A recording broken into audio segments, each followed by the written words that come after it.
Listen, I don't trust FSG at all, you know. Yeah, we're loving the comments, so keep that going. You're loving the comments, bro. I've been getting cooked. So that's because you've got better players. It doesn't necessarily mean you're going to win. Hello, good morning, good afternoon, good evening. Whatever time you're listening, welcome to another episode of Podcast Pundits. I'm Dre, man, back in the hot seat. As you already know, avid Man United fan, nothing to report here. So what we have to do is quickly go around the room, see who we got with us. The usual boys dropping it with us. Strives. Yo, what you saying, guys? Yeah, I saw you even doing that. Boy, Strives. You can call me Striver. Yeah, man. It's your boy, man. Repping Arsenal, as I do. And if it's international duty, England or Nigeria. But yeah, man. It's gonna be an interesting episode because, boy, before the last couple of days, boy, I don't know what kind of mood I was gonna be in today, but you know what, I'm calmed down small. So yeah, I'm ready to chop it out with the boys and let's see what they got for me. What a difference a week makes, man. Yeah, well, I suppose so. Moving on to another original, Della. Yo, some people call me Della, you can call me Strada, but nothing new, I'm still a free agent. Wow. Short and sweet. Then we got a returning guest, London Athletic. Introduce yourself. Hey everybody, London Athletic here, aka Liverpool's other number one fan, aka just chilling. Obviously, I'm feeling a little bit melancholy given what happened last week, but we're still here chasing number 21 and we keep it moving. Wicked. I would say beat out your chest and say it, but there's no need to with that tight top, bro. I'm struggling to breathe, by the way. So if I speak in short bursts, too confident, man. If I speak in short bursts, you know why. Yeah. Well, he's struggling that Liverpool top, man.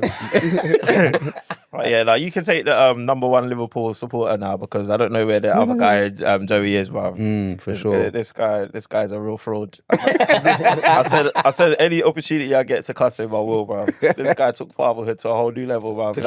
Now he doesn't turn up to work. I can't believe it.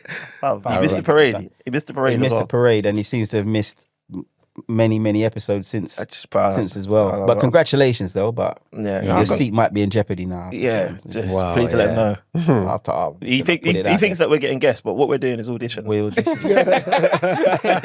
And this seat feels comfy right now. You know? Once I get a shirt that fits me right, I tell you what, it's on. You know, I tell you now. Wicked. And obviously we got one extra special guest to introduce. Introduce yourself, Mike. It's your boy Mike. I'm an avid Arsenal fan. As my boy Strives would say, part of Realism FC. Come on. You know what I mean? Here to keep it real, be as objective as possible, but keep it real. None of this happy to be here stuff. But yeah, I'm an avid Arsenal fan, as it has been an Arsenal fan all my life. What got you into Arsenal? Do you know what? The blackness of the club. The multicultural Do you know what I mean? diversity. It was cultural. Yeah. Being able to look at the TV and see people like myself playing for Arsenal. And to be fair, my mum, you know, my mum's actually an avid Arsenal fan. And funnily enough, coming from a household where my dad's a Chelsea fan, like my mum that's proper was like, rivalry. do you know what I mean? But when did your dad start supporting Chelsea? For as long as I've known him, I'm 32 now, so probably 32 years.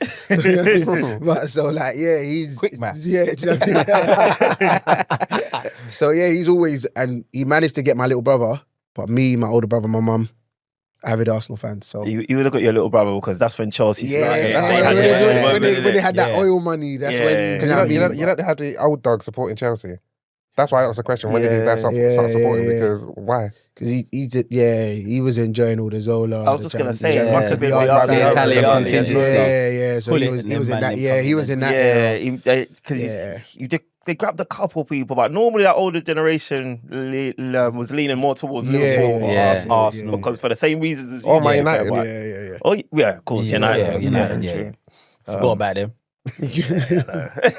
they almost non-existent nowadays. But no, man, it's good to have you both on the show, man. Looking forward to chopping it up with you guys. Obviously, thank you. London Athletic returning, Max, your debut. Yeah, listen, man, we've had many Arsenal fans come on the show, but you know, I haven't had Arsenal fans of your profile, and I'm looking forward to Mikey's really building you up, yeah. Don't fall into that Don't trap. fall into that trap. Bro, there's no trap here, bro. Mike's he's real considered. I trust him to deliver himself, and do well as well. Because we've had a couple of Arsenal fans here, but sometimes I've questioned if they support the club, and I believe Mike's does. So it'd be interesting to. And it's quite interesting that he's seated next to.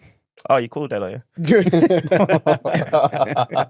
Cool. As you know, obviously we're loving the socials. Give us a like, give us a follow, subscribe, all of that jazz. YouTube, Insta, TikTok. It's all going off. TikTok, yeah. TikTok. TikTok. With stripes on there. We might have. The life of a United fan. I'm ticked off. Yeah, literally. But no, it's been good. It's been good, and yeah, we're loving the comments. So keep that going. And you're loving the comments, bro. I've been getting cooked. No, man, it's good. We're gonna chop it up with some more rules. Let's get straight into it anyway. Obviously, it's been a crazy week in terms of the news that we heard with Jota on Thursday, who was involved in a horrendous car crash altercation. Obviously, it was just him that was involved as well. That was a bit crazy as well. But the way he span off the road, and when I've been reading into it as well, London Athletic, obviously, because you're Liverpool, but how crazy is it that this guy was literally only driving home as well because he's had an op for a lung operation. The doctors told him, don't fly, drive back. And then this happens. Yes. Do you know what? It's worth noting as well that he was with his his brother was there, André Silva. Yeah, for sure. Yeah, so rest in peace to both of them. Yeah, to both of them. I mean, firstly, it's not the same, but it was almost like when someone sent me a message saying Klopp has resigned. Yeah, I remember you said that. And I remember thinking, whoa. And I had to sit down for like 15 minutes. I thought, hold on, that's not real. Like, someone's sending me, fake news. With Jota, I had to sit down for about an hour and just try and take in the news. And I'll being really honest, I never thought that something like that would hit me in that way, because I don't feel like, I don't know Diogo like that. I don't pick up the phone and speak to Diogo or whatever, but it hit me and I was like, wow, you know what? We do take players for our clubs in particular to our hearts, don't we? We really do. And they like when they transfer out, we may have a feeling towards it, but it's nowhere near what happened to him and his brother and his family. And you think about the impact, and he just got married that's within crazy. 2 weeks beforehand, and 3 kids, and leaves a wife behind. They've just gone into that next phase. He was entering, the peak years of his career as well. Yeah, he was. And like as a football player, like at the club at Liverpool, Jota was probably our best finisher. Yeah, I thought he was our best finisher. And Jota was a player that when he was fit and he was doing his thing, I was like, okay, cool. If he was a player that could have stayed fit more often throughout seasons, I don't think the clamour that Liverpool is showing to have another centre forward would be anywhere near the same. I think we probably say, all right, you know what? If there's a deal to be done out there, maybe we'll dip into the market. But I certainly don't think that we would have been looking to buy an out-and-out number 9 if Diogo's fitness was like at the same level as the rest of his abilities. I think he's a great finisher, had unbelievable balance in the box, like his ability to drift through defenders. I mean, look, he's cooked Arsenal a couple of times, you know what I mean? Now he's got a goal every other game average against Arsenal, and he scored, I think it was 65 in 182 games. That's 1 in 3. It's not bad for a player that actually, was dipping in and out. But I always remember being nervous. Like international break would come up and Jota's fit, and you're thinking, oh, mate, he's going to come back with some kind of phantom injury. It's going to take him out of the game for like 2 months, and then it takes him a couple of weeks to get back in, and then he's in and he's firing and he's injured again. And I was like, oh. So it was that player that was, but still like the impact and the outpouring, not just from Liverpool, but from all the other clubs as well, shows you that I think he was just a liked player as well. Like this is a player that was liked. Yeah, he seems very, very likable, and obviously, to add on to what you said, one of some of my memorable moments of him is obviously him being a thorn in Arsenal side. If I see Diogo Jota either being substituted on or starting, I know it's a long day. I just particularly remember when I think we was in the semis of the Carabao Cup, and yeah, his 2 goals dented our chances, and then you guys went on. I think he beat Chelsea in the finals. Yeah, that yeah, season, yeah. So Pens. yeah, like he's just there, like you said, man. He was he was a dope player. He was a dope player, and obviously him being such a dope player was a thorn in our side. But aside from just being a good player, like it's just, you know, like when these things happen, yeah, like because we was all in, like I'm in group chats with everyone here. But I was particularly active in a group chat that I'm in with Mike's, and we was all just talking whatnot. And as soon as that news broke, like it's like the mood just became like just somber. Yeah, Like it's like because it's like the banter stops. It stopped. Yeah. There was no banter at all. It was like an unspoken rule that guys, we pause everything. Yeah. You know what I mean? And because as football rivalries aside, you come together because of course like people are dying everywhere, like there's tragedies everywhere and whatnot. But like you mentioned, like, it's a bit close to home because we take in the Premier League, we take in football daily, so we build like a connection. You know what I mean? We build like a rapport almost with these celebrities, even though we don't know them. Whatnot. But then what for me was quite telling of his character was particularly Andy Robbo's post. When he just spoke about just his character, who he was as a man, as a family man, and obviously I know he was a big gamer as well. That's his celebration, right? Yeah, exactly. That's where his celebration comes from, and just everyone was speaking and attesting to his character, and it was just really sad. Like, rather than just being a football player, he's someone's dad, he's someone's son, he's someone's brother. Obviously, he passed with his brother, which is so sad. which was so sad. Imagine being a parent and both your sons play football professionally, and then you lose them both in those so young as well. So young. It's almost like living the dream for your sons. And then it all dies in that 1 second. It all goes. Yeah, like, and it's like it's mad because it's like you're building this future, and you're building this future for your family and whatnot, and you're not even going to be here to be part. I think it was a good thing that Liverpool did. I think it was reported that you guys are paying the family his remainder of his contract. That's right. Yeah, so. But I think most clubs would do that, then, man. You'd like to think so. You'd hope so. Yeah, definitely. So I mean, no, rest in peace to Diogo Jota and to André Silva, and our condolences to his family, everyone at Podcast Pundits, and obviously our guests, Mike's and London Athletic, man, and man, for the whole football community, we unite and we pay our respects as well. I wouldn't wish that on my worst enemy. No. I was going to ask a question, obviously, because you spoke about the player as a person and how much he was liked. And like, do you think if it was, let's say there's a footballer that we don't take to, I don't want to speak. Let's say like John Terry. Do you think we'll still be just as saddened because it's still a person, or do you think people will focus on his character as a man and say, you know what? It obviously, as you said, the group chats were on pause. For John Terry, is it on pause, or is it? Everyone, that's what I'm saying. I think because I think like even with people that aren't necessarily the most popular, the moment death comes into play, it's like it almost makes you. It puts everything into perspective, and you're like, oh wow, life is very short, and then you start wondering, what was the problem I had with that person? Yeah, You know what I mean? So I think irrespective of the popularity of the player, I think it would still be quite profound. And I'll spin that back to Trent.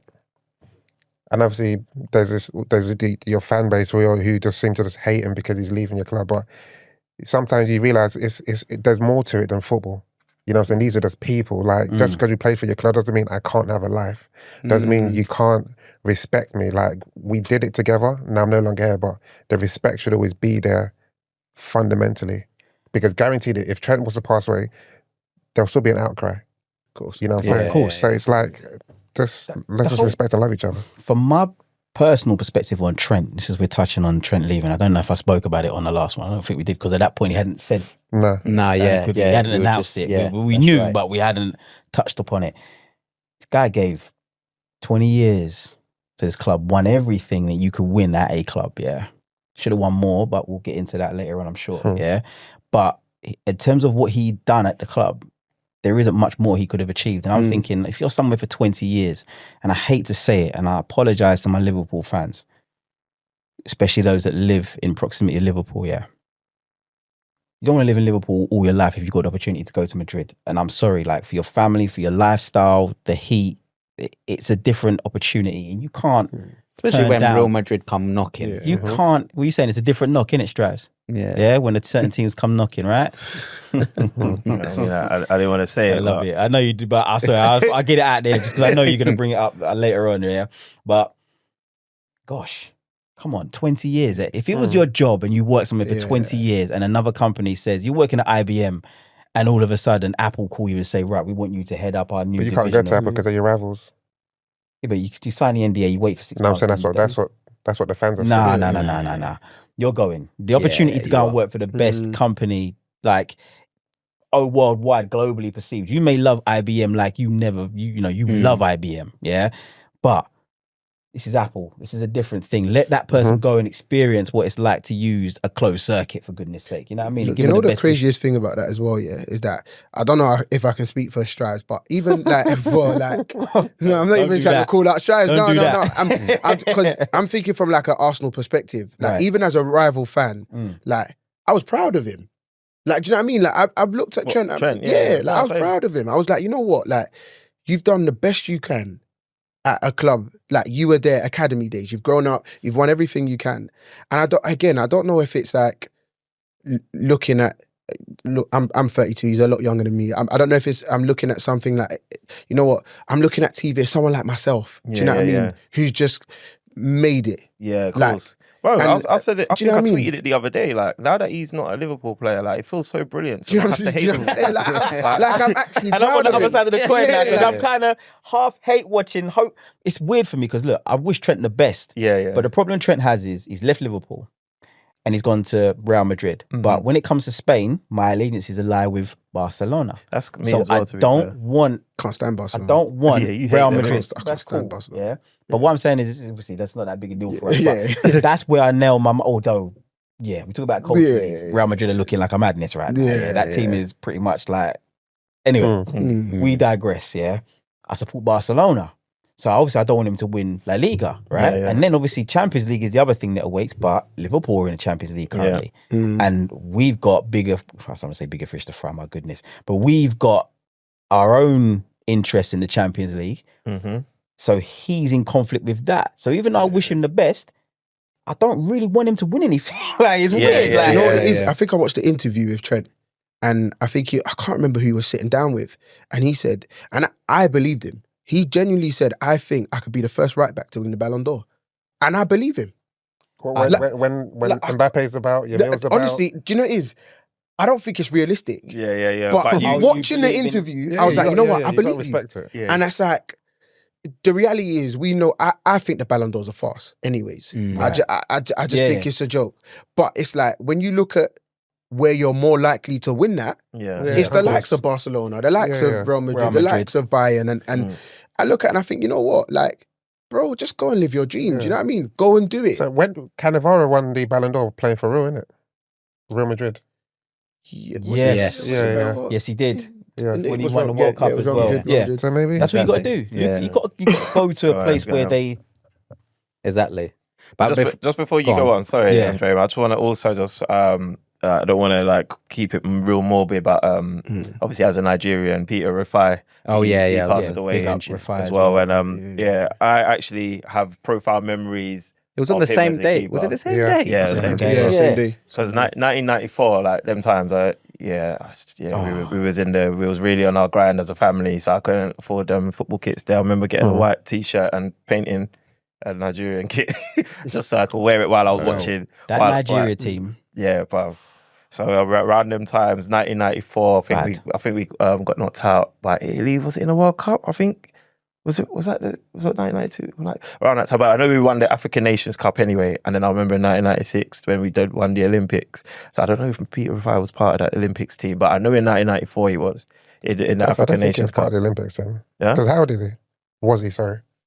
Because he's obviously Let's not do that. Canu, that man there. Let's not do that. That's why I didn't want to say too much. It's gonna get real murky if we go down this I fast. didn't want to say too much, but yeah, I don't think he played. Yeah, I may be wrong. but I know he was in the African Nations Cup. But yeah, R.I.P. to him as well, man. What it was such a sad day for football. Yeah, for sure. Sad day for football, but yeah. So I think we're going to move. But I think the thing with death is not so much the person passing; it's the people that they've left behind. And you're thinking to yourself, I have no husband. My kids have no father. And it's like, how do you now live your life based on the fact that we thought was going to do this all together? But the rest of the world just carries. The rest of the world just moves on as well. Like, it just carries on, bro. Yeah, but imagine losing a teammate as well. Like, imagine exactly. Like the team's on a high. You know, these guys they've already been on holiday before the season was over. Now they've gone off on their own individual holidays. And they were They're high with looking Portugal. forward. They're away. Just won the nations. Exactly. Like things were going well. Things were going well at the club for the players, for Diogo, like for all those interlinking relationships, and then all of a sudden, this happens, and it's not like okay, he's transferred to another club, but we're still brethren, and we can still play on, FC 25. It's like it's just got like he's just gone. Bro, he got married and he didn't have a honeymoon. He didn't get his honeymoon. But you know, this is if I can try and put a positive spin on it, he did clock life though. He won this. He won the Prem. He won the United Nations. Whatnot. He got married. He had his 3 children. Okay, he's not going to get to witness them grow up or whatnot, but his seeds are out there. Whatnot. He packed a lot in 28 years. Whatnot. He's got legacy. He's got legacy. I think he's just so young as well. Yeah, I think you find that with most footballers as well. I mean, even when you look at different aspects of life, you get footballers marry quite young. Long-term girlfriend, 3 kids at the age of, I think Foden's got like 2, 3, 4 kids. And he's like, what, how old is Foden now?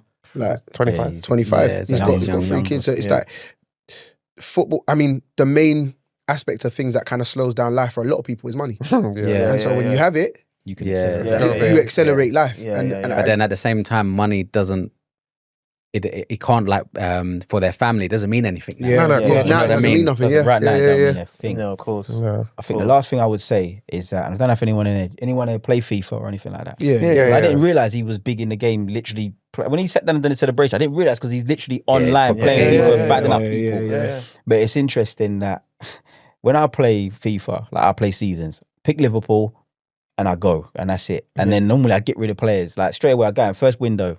At the moment, Nunes, he goes. Hendo used to get shotted straight away. Like, Milner, then I clear him out, right? But I always kept Jota. Because on the game, Jota's a bad man. I promise you. He's in my team now, and I was like, I remember the day I was like, oh, am I going to play? I was like, oh, but I didn't even play it in the end. I know it sounds really weird. But they would have taken him off though. Are they? Yeah. Whenever a player passes away, they always take him. Because I played it the other day and they said, he's taken off. It's testimony. Is that how they update? Because I ain't played game for. I retired on top at Pro Evo. Oh, okay, it's a long time ago. Yeah, as well. But Liverpool also saying they've almost like retired his shirt. They've retired his number. If it was number 9, you think they would have retired it?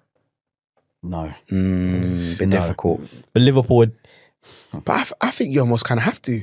Yeah. I think you have to. I think I understand the history behind the shirt and the number. What, 20? 9. 9. I just think I think you have to. Yeah, in such a sad situation. Yeah. I just think I think you have to. That's difficult, though. It is difficult, but like it's almost like because then in Man United they lost quite a lot of players, and obviously the Munich crash. Yeah. So how many numbers that's different. That's like Mars is retired. Because I'm almost thinking that if God forbid whoever was our 14 after Thierry, they win a league for us. Let's say for example, we ain't won a league in a while, but they win a league for us. Do you know what I mean? Like they win a league for us, or they win. They win a Champions League for us. Pass away. Do we retire the 14? I think you do. But I think you kind of have to. But to Della's point, though, it's because it's the 14 and you may just about get away with it. With a shirt that is as 9, 7, 11. 1 to 11 is... Yeah, these are iconic as much as you'd want to, the club would want to, and the thought it'd be a fleeting thought at best, because I don't think they would be able to get away with doing that. Or even if they wanted to, I think the shirt would come back. Because Birmingham did it with With Bellingham, Jude, but I was yeah, 22 again. So would Yeah. they have done Yeah. it if it was a squad number like that? You can do that, and Yeah. I think that for Liverpool, that was. I feel again, apologies. That was an easy win for Liverpool. I said it was a squad number. That was a squad number. To retire number 20, that's like, oh yeah, it's cool. They could retire Trent's number 66. Like, Yeah. you know, he didn't even take 66 with him. He said, right, I want a new number, new name, everything. Yeah. So they could retire that if they want. They're never going to do that, but they could. I just think that if it was number 8, for example, it would be a different conversation, shall we say? But before I move on from this topic, I just had one last question. Because obviously, you know, when players get injured, we see a lot of them. They go, I'm flying back to my doctor, or I'm going abroad, I'm going to get my op with him. Obviously, he had his op abroad. Yeah. So my thing is like, you imagine you play football at the highest level, but then you get, like over here, you probably get the best medical as well when you've got private as well. But then you're flying back home because it's maybe a doctor that you've known since you was a kid and that, you know, you trust. And then I think, oh, damn, man. That's just like a hard reality or like to take in that you actually wanted to go back to that doctor and the doctor went, bro, you can't fly. But I think in life, I think it's, as long as if it's at the right time, you made the right decision, no one can question it. So the doctor said, don't fly for the right reason. Yeah, because of his lung op. Yeah. It's just unfortunate that he was driving. You can't odds what happens to this guy. You can't legislate. You know, some people say, no, that, you know, you shouldn't. You can't legislate for that. That is just, unfortunately, that is just a moment in time that it can only ever happen that way. And it's sad and it's heartbreaking. And obviously, we all are thinking about everybody involved in this. But listen, there's never a good time. There's never a, oh yeah, that's all right. Like, it's just the circumstance of life, man. No one should take any responsibility and feel any kind of way for what's occurred where that's concerned. You just got to say, you know what, life is short and make the most of what's in front of you. You know what I mean? Can't do no more than that. Don't speed. That one, I must admit, I thought, ooh. But then how fast again, was he going? but then He was going. He must have put his foot down. But was it a speeding issue though? Because I think when I did some research, it was like his tire. Yeah, his tire blew out. Or something, and it blew but out. that happened to me actually in Portugal. Damn. The same thing. But were you speeding? No. Yeah, so how do you No, but the thing is, but the thing is, if you're speeding, then you can spin out. Yeah. Do you know what I mean? When I think I was going like 40 kilometers an hour, might have been 30 miles an hour. Yeah. But at the time, you probably still think, damn, that's quick. And then you just hear a pop. Yeah. Then but you're still like in a normal car. Remember, in a sports car, you're spinning out of control. And then they're made of carbon fiber. So then you've hit something. Do you know what I mean? If he was in like a 4x4, he might have even had a chance. Imagine how Mikel Antonio feels right now. Because his one was crazy. Remember what happened to him when the car got basically cut in half by the tree.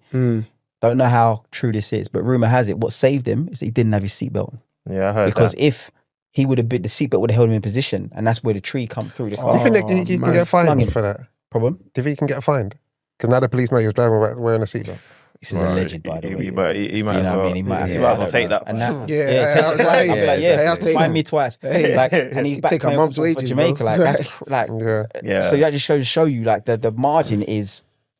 Listen, anyway, look. Rest in peace to Diogo and to his brother André. Like, and, you know, What moment would you say sticks out in your mind for Jota? Could it be a goal? Could it be or is he just like in your mind? When I think back to him, is he just like a menace that always just used to? I just like the fact that I had a striker in Jota. I had a striker that if he was putting 1-on-1, I felt like he was gonna score. Do you know what I mean? Like he's in, you think he's gonna score. Like I'm not thinking like if Nunes is in, I'm like, oh no, there's still a long way to go with this.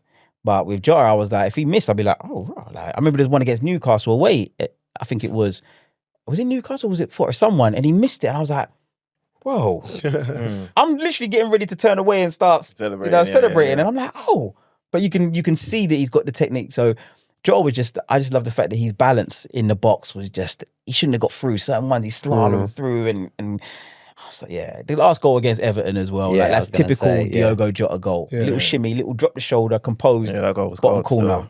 But yeah, he's He got a big couple up of assists you, as Diogo. well. I think you said he had 65 goals. He had about 20 plus assists as well. It's a decent. Yeah, it's all right, man. decent And it was return. underestimate how good he was in the air as well for a The small was guy. quality. Yeah.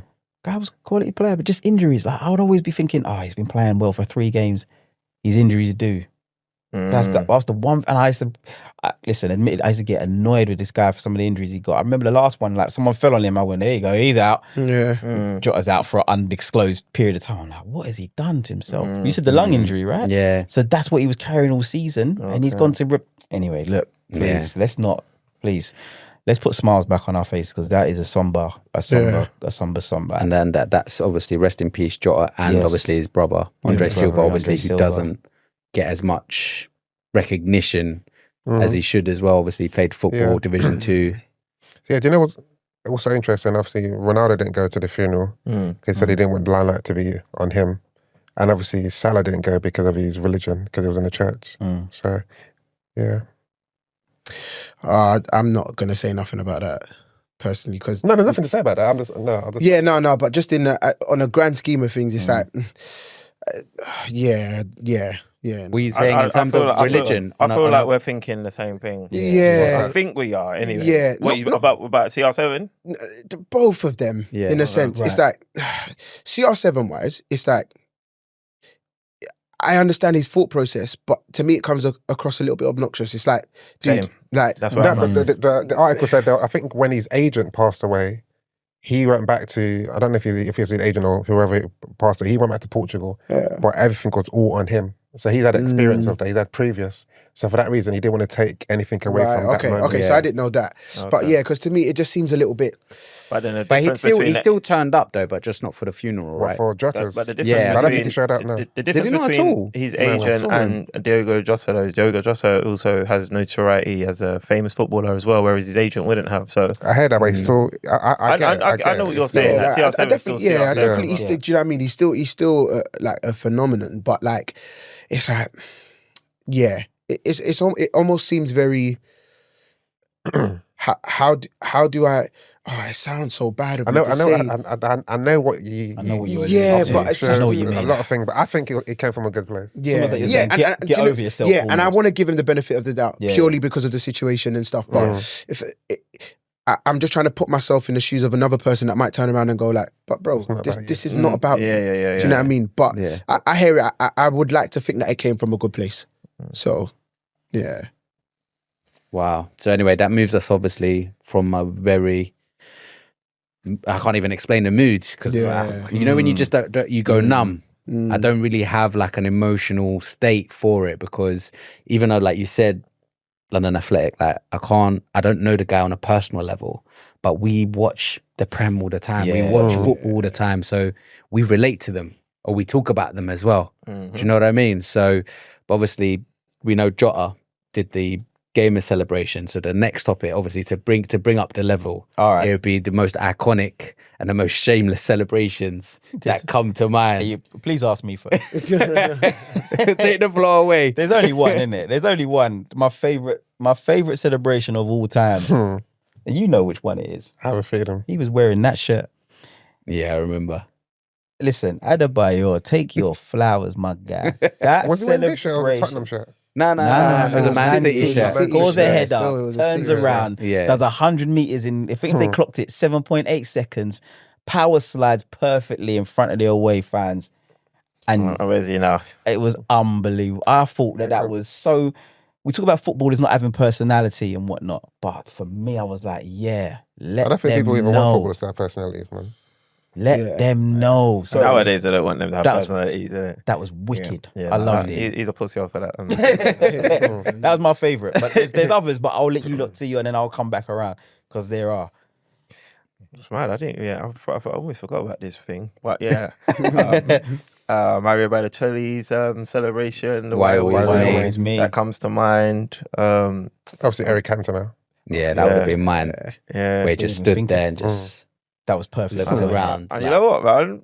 I think Miles Lewis Skelly's one. Still, I can't. That was cheeky. That was cheeky. Yo, No, that was yo, cheeky. yeah, That was that one might have to hit the podium still MLS. because Big you yeah, up. but he was petty enough to remember what Haaland said and did to him, and I mean, you had to run it back, bro. You had to pay it forward. So yeah, man, I think I'm putting MLS in there still. It's a good shout. There's quite a few. Like, what would you say in terms of back in the day, Alan Shearer putting up his hand and just That's running? iconic. Yeah, it's that's iconic. That's iconic. Yeah, Robbie Keane, another iconic one. the Yeah. drum. See, Another iconic Fastino. one. So I thought about Asprilla when I thought about Oh, the yeah, back- yeah. Which one? That's the flip. The No, flips, back- the yeah, acrobatics. yeah. Fastino, I was speaking of Asprilla. Newcastle. Do you remember Timo Kitspire? When he Yeah. scored, he took off his top and he started kicking the board. Yeah, oh Yeah, yeah, he yeah. mashed up That that one. board. He Yeah. got that board a good kick They in. put him away. Do you think football's changed now a bit? Because obviously He'll get you sent have off for that. you yeah, I was going to Yeah. say you have them games now. Yeah. Like you want to take your top off, you can't. Yeah, no fucking- chance. VAR. Exactly. VA, like, listen, when you score a goal, like, I know, obviously we're not Premier League football players. I don't know about you much, but I'm assuming I see you going to score. Then I don't know which Premier League team you would play for, but like, anyway, when I score a goal, I celebrate my goal still, you know. I'm sorry, like, you would. I celebrate. Like, you think that I'd literally just won the World Cup the way that I'm celebrating? No, you would. If you were playing football, Yeah. let's say you were playing for, that's too much. No, do it. Run it. I'm gonna say now that, like, let's say you're playing for, let me see, Leeds, then you scored against Liverpool. Are you celebrating? Ooh. Without a shadow of a doubt. Yeah, Right, right. right. You have to, Shadow bro. If you scored against Arsenal, you celebrate. Facts, even Yeah. extra. Yeah. Yeah. I'd struggle. Ready You to know pay what? my bills. You know, I I think it would depend what the What the context yeah, of the that goal context was. of the game was. Yeah. Like I think, like, obviously, if it was a goal I that would. was denting Arsenal's title or something, like, I'd be like, oh, wow, that was me. Yeah. So part of me would be like, oh, that was me. Like, I'd have to but celebrate. Are then, you feeling that, Mike? Or you know? I just think like I think when you're in that situation, your mindset will change. Yeah, In the of sense course. that you won't look at it as a yes, you're a supporter. yeah. You will kind of know your situation. So a Leeds are not going to come and win. Well, I can't say that because of Leicester, but a Leeds are not going to Downgrade them. Yeah. No. Well, they're likely not going to win the Premier League. So they're back up this year, Yeah, right? yeah. They're likely not going to win the They're Premier going League. But say to Strider's point, you dented Arsenal's chances. Theo Walcott when he scored it for Southampton. Oh, right, Yeah. right. See, that's different because he was part of the club. Mm-hmm. Part of the club. You've played for us before. You scored at the Emirates as well. You're celebrating.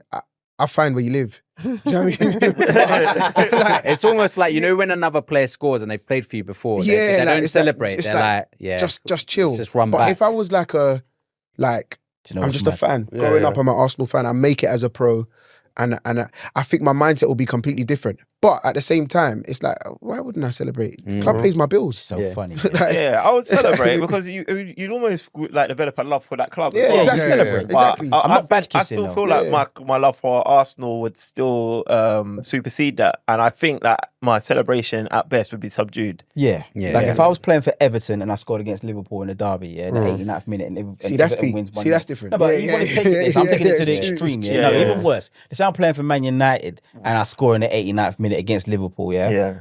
Listen, everyone's gonna be going off. I probably will celebrate, but I'm not Yeah. gonna kiss the badge and do all that Yeah, yeah, madness. yeah, But I'm yeah. gonna celebrate. So if yeah? you So lose, I'm- that's 89th that's minute. what- You I might think lose that's what yourself there. Mad. Nah, I won't lose myself. Champions Like, League listen, final, I'll be Champions League honest. final, 89th minute, you scored the winning goal. Yeah, I'm Against- celebrating. Hey, Yeah. I promise. I might even get my Yeah. I'm not even gonna lie. I could kiss that badge. Boy, I'll be real. I'm not kissing the badge, but I'm power sliding. I'm I doing a think power slide. Rooney did it once where he scored at Anfield and then he did the thing and then he kissed the Yeah, badge yeah, and he rolled up the What, fans. He against didn't United? care. For United against For Everton. United, though. Yeah, that's what I mean, but he for didn't United. care because Yeah, he's an against Everton Everton. boy, so it was Yeah, like a yeah. double whammy. So That's true. if I I'm was sure he playing, kissed the badge against playing against Everton for Man United. Yeah, I think he did that as well. probably Yeah. did, but if he's getting stick from the fans, he's probably because they're probably getting stick from the Goodison crowd. Yeah. Yeah. For me, even if I'm getting stick from the Anfield crowd, I still can't because. But this is the problem, yeah, and you touched upon it. Yeah. We're looking at it through a different lens. Yeah. Yeah, Because for we're sure. looking at it through the lens of fans. Yeah. These are looking at it through the lens of professionals. Yeah. So I'm sure if we were doing it, we got a job to do, and we know that part of the job is celebrating Yeah, with the fans. depends what that goal bonus is But saying. that goal yeah. bonus is Did Darren Bent ever score against Arsenal? He must. He must have. We must He Do must you have. recall if he ever celebrated? I think because I think, funny enough, I think he's like him and Goldstein spoken about this once upon a time. I'm pretty certain. I think he said he did. Yeah. Like, I think he said he Back did. in You the know? Charlton days, or I don't know. No, because he's played for Tottenham as well. Yeah, Yeah. Tottenham. Oh, Tottenham. yeah. I'm going way back. But what about Cahill's where he used to punch the flag. Oh yeah, iconic. Is that Shameless? It's another iconic celebration, to be fair. But you see, because I hate Everton, all Yeah, I can see you're is thinking- Cahill scoring at Liverpool and doing that whole Yeah. stupid. I'm like, man, get out of here.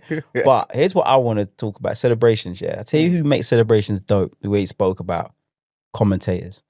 So Yeah, big of up course. John Motson. Big Oh, up yeah. Peter Drury. Listen, Yeah, Drury. yeah, yeah. Big up Tyler. I mean, I hate Tyler, but Aguero. Like, Yeah. those moments, where those commentators shout out, share out, like they just raised, like, Yeah, you know, yeah, like, yeah. Henry. Yeah. Henry's celebration was sick as well. You Yeah. see Henry when he scored that goal and he just did that The knee slide. and a little Yeah. knee slide, little nonchalant thing. Yeah. and a Henry knee had a slide. couple though, didn't he? Yeah, He had had a the couple. one when he goes to the corner flag as well. When he, Yeah. Henry's a But I think Isak's one sick there.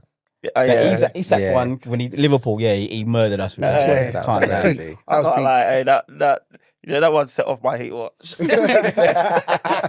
Honestly, Was this in the Carabao Cup final? Well, you see that season, that season had so many low moments for me. You know, my high moments it was when you lot lost to PSG, and that up us on everything.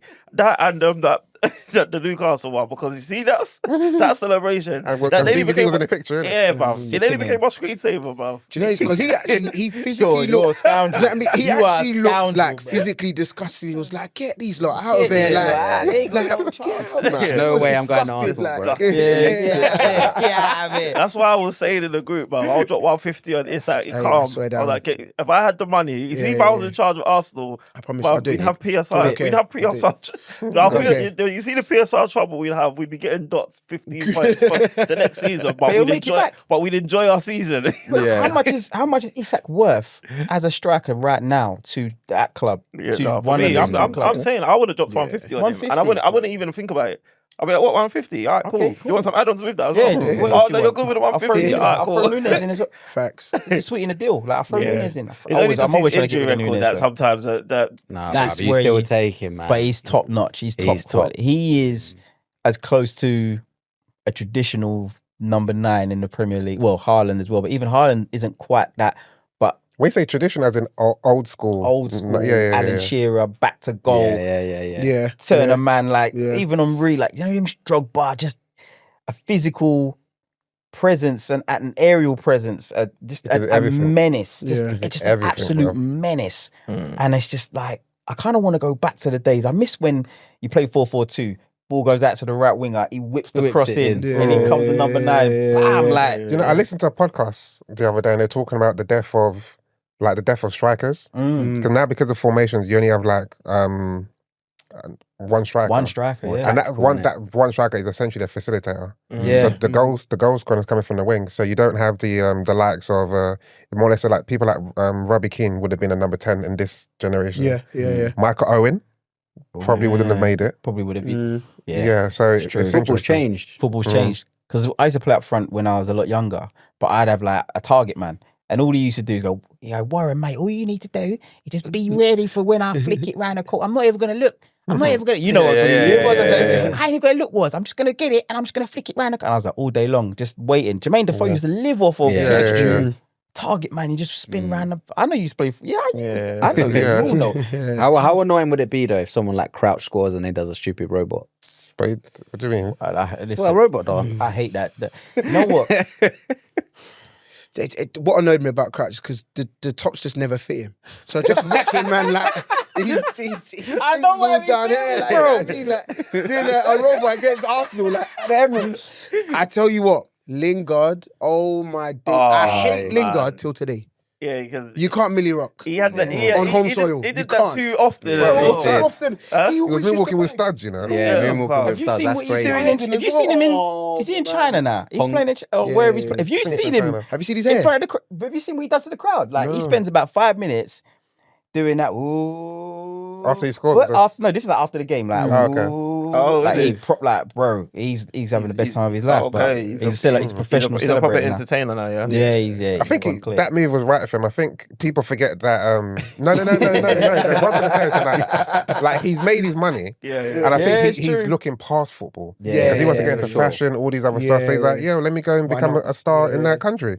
So now when he retires, bang, he's Yeah. label this. He's got a couple FA Cups, couple England caps, couple Wembley He's goals. had a got decent accolades. career. He's Had a decent career. That I could just never rate him for that. I remember Pogba came to join in as well. You know Pogba can dance, does the dab. so he hit it smooth as well. I was pissed because they beat. Oh man, That's the beginning of the end. You lot, when you doing Millie Rocks, you should have known it was the time was up. Yeah. Any other goal celebrations? What The about? only other one I can go on. I was going to. Sorry, because I was going to say this is probably, as I'm thinking about that, this is probably why like Mikel Arteta has got the cult following that he's got, because he's put a stop to all that nonsense. Yeah. No, Because those were painful moments, real painful moments. And to be fair to him, I do thank him for putting a stop to that crap. Yeah. What team's just rocking up? And Oh, doing just mad- rocking up and just doing. Now you got to respect the carpet, man. I'll tell you one celebration. The Arsenal game. I remember it was the Highbury tribute kit. Yeah. Thierry away Wigan scored a free kick after the ref told him no, chill, like stop trying to take it too fast. Turns to the ref, is that enough? Yeah. The level of grease to do that, like you're trying to take the free kick quick. The ref's like, nah, like chill. Let me organize everything. All right, cool. Do your thing. Bagged anyways. You're greasy. That was You're greasy. bro. Like do what you like. You're What a greasy. baller. What a baller. That's why when Reggie Jesus was Miller? saying the thing about Suarez. Suarez and Henri, Yeah. you don't just say that, man. you can't say that, bro. He said Suarez is a better striker, but Henri's a better footballer. But I'm like, Henri's a better striker. No, full you stop, didn't. bro. You didn't. I didn't say No, that. Jesus. Put some respect I'm on my a guy. guy. About to say. And but I'm like, it doesn't make sense. He goes, I think he said Suarez has seen that he wants it more. But I'm like, just because you want it more doesn't mean he's you're more better. like a striker. You know what I'm saying? Van Nistelrooy Oh probably yeah, I'm rabbit now more, getting but myself Van back into Nistelrooy the didn't into score the as much limelight. Okay, goals. so contextually, Not as much goals, so he didn't beat Henri all the time for Golden Boot. contextually though, okay, the problem is the bias, the inherent bias in this conversation. You were talking to a Liverpool fan, no? Or we No, talking to Marley Marl's now a he's United Marley fan. Was it Marley? Yeah. Come on, look. Marley Marley lost Mar. his mind, man. Like, you can't rely on anything this guy said. But I think where he was going, Yeah, he's lost his He's credibility. Mount in the Rushmore. last few Mount weeks. Rushmore. Yeah, he's lost his credibility in the last it's few all gone. weeks.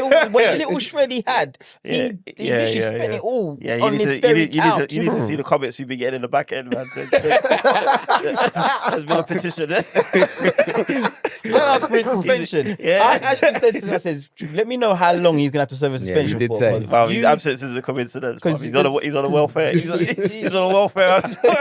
welfare Witness leave. protection, man. This guy's got into protection. You know he's got like 5 yellow cards. You got to sit this Yeah, one I out, gotta bro. sit this one out, bro. I was ready to light him up in this. Hey, listen. Oh god.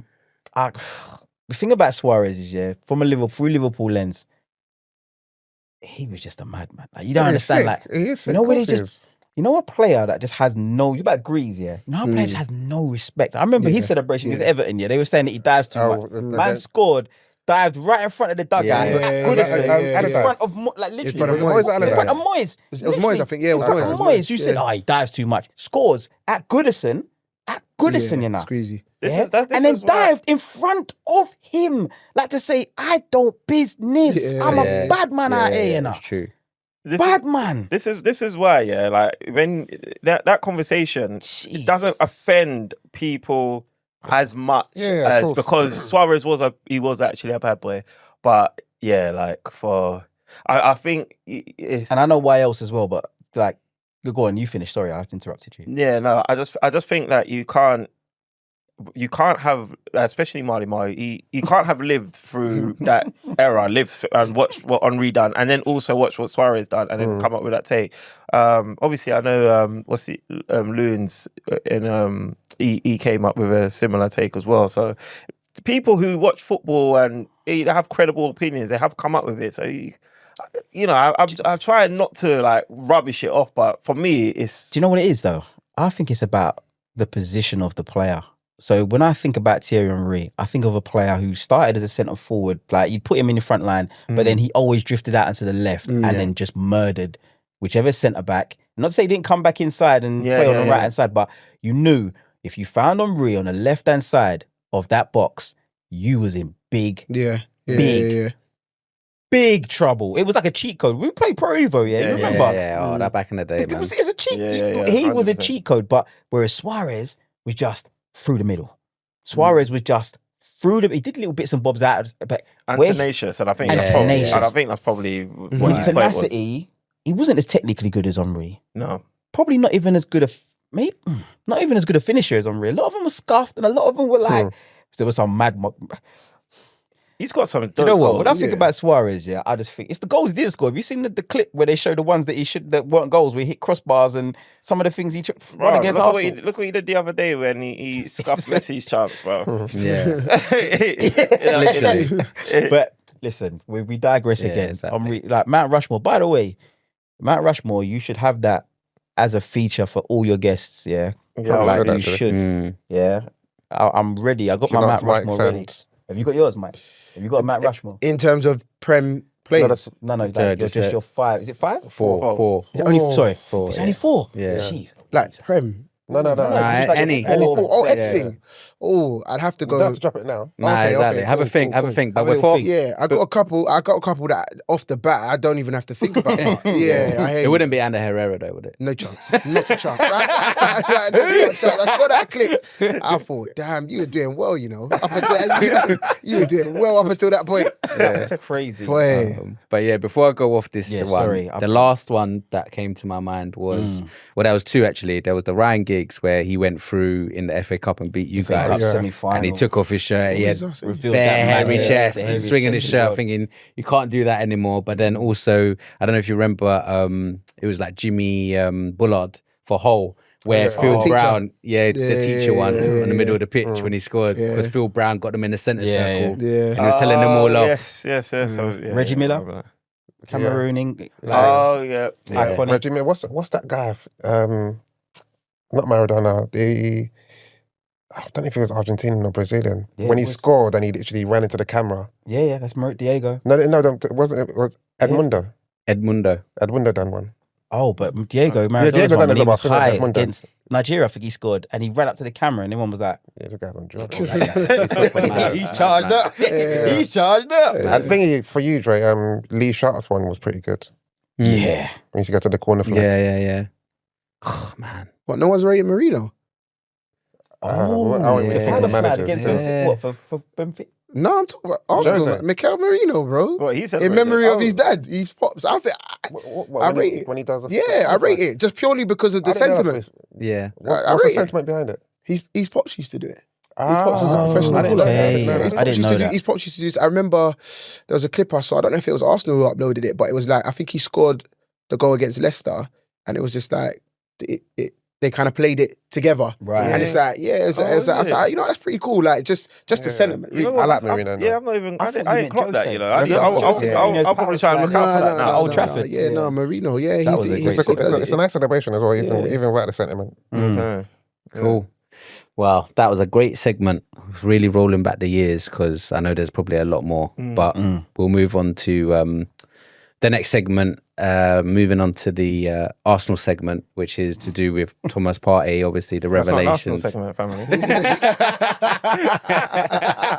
It's not an Arsenal segment. You know? It's not. It's I know what not. we're talking about. You know what I mean? It's not Arsenal. It's a football segment. Yeah. No, I wanted to see where we clocked it. But obviously, we heard about the crazy news with Thomas Partey. Don't want to go too much into it in terms of obviously he's being charged, whatnot. Obviously innocent until proven guilty, all of that.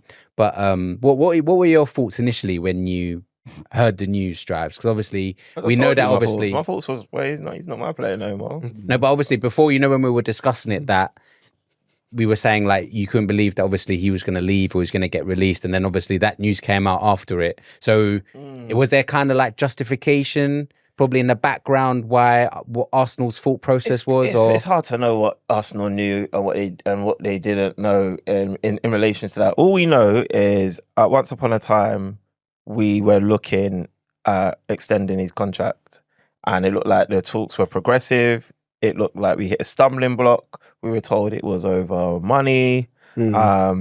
Obviously, like Mess was saying in last week's episode, obviously there was the concern of his availability, and we can't discount that when you consider his whole career. And I think it seemed like we had, obviously put everything in, summarized everything, and been like, you know what, it's probably best that we we don't continue with so. However, I've seen reports from people that claim to be in the know and who said that, like it looked like we were headed towards a contract extension, and then all of a sudden there was a swift U-turn.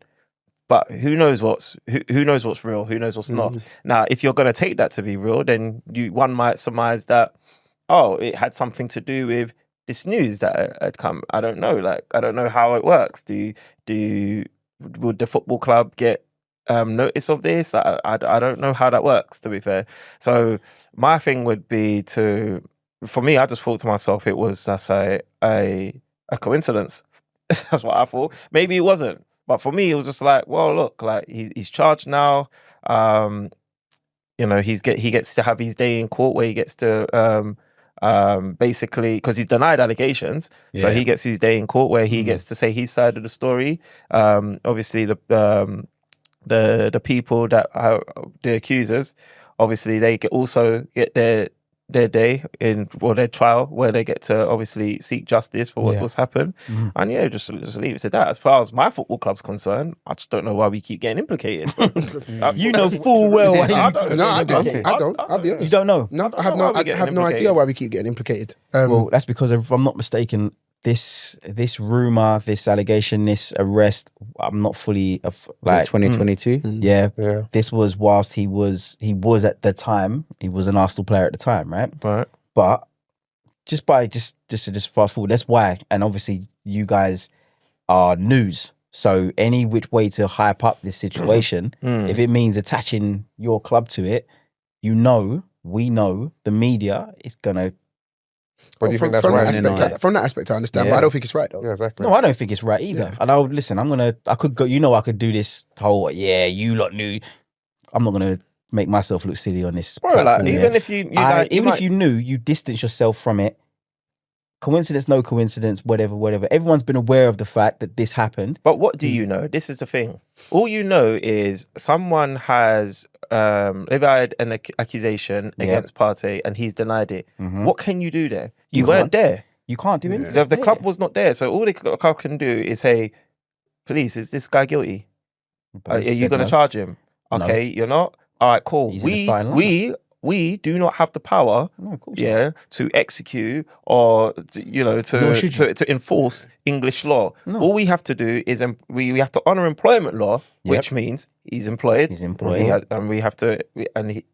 We do our safeguarding, which I believe standardly, would be done in that scenario, and then you crack on and you leave it to the people to do their job. Once they do their job, if he's charged, then that can be brought to our head office, and then we can decide whether it's whether he's a player that we continue to employ or whether we suspend him or whatnot. But we've seen other cases where even when players have been charged, we've seen that they've been suspended, and we've seen that it's had adverse consequences for the clubs that have administered the action. So ultimately, I'm looking at my club and going, you've played it perfectly.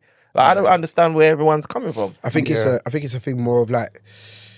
Is it timing? I've tried to look at both sides of the coin here, and I think I'm with Strides in the sense of, look, an organisation like Arsenal, they wouldn't have been ill-informed. They would have got lawyers, they would have got everybody on board saying, okay, this is what, these are his rights as somebody that we employ.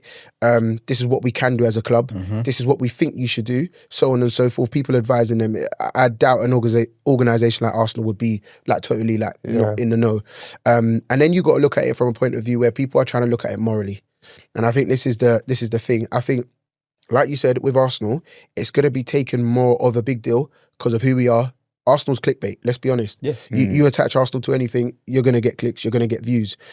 But I think people are trying to say, I've read a few things and it's along the lines of, okay, but you knew this was the case. You knew he was arrested. Despite the fact that he wasn't charged, you've kind of not played players for something less. I saw someone say, Aubameyang went to go and visit his sick mum, and you were annoyed at Aubameyang and you didn't play him and you X'd him out. Ozil spoke about China and so on and so forth, and he was exiled and stuff. So why is it different with Partey?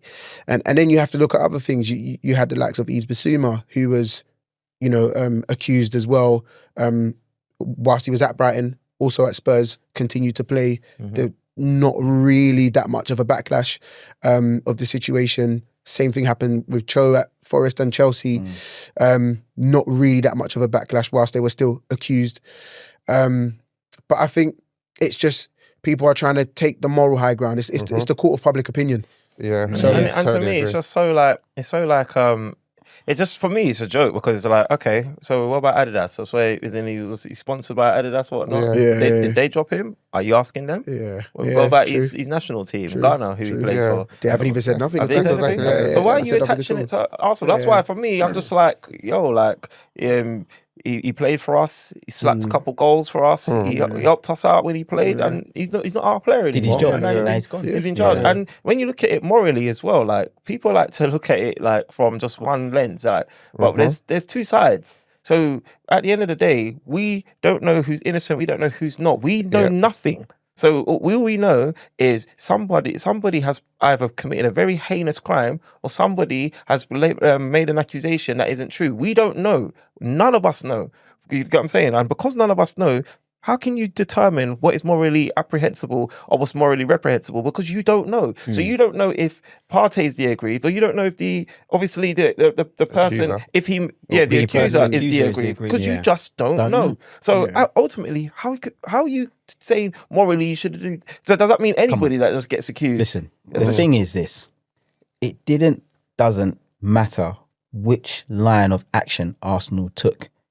They would still Yeah, be they would have found something wrong. Yeah. a negative for sure. connotation to it. If you'd suspended him, how can you suspend him given what happened to Mendy Yeah. at Manchester City? Even if you suspended him with pay, how could you do that? He's not been proven guilty. He was arrested. He was released.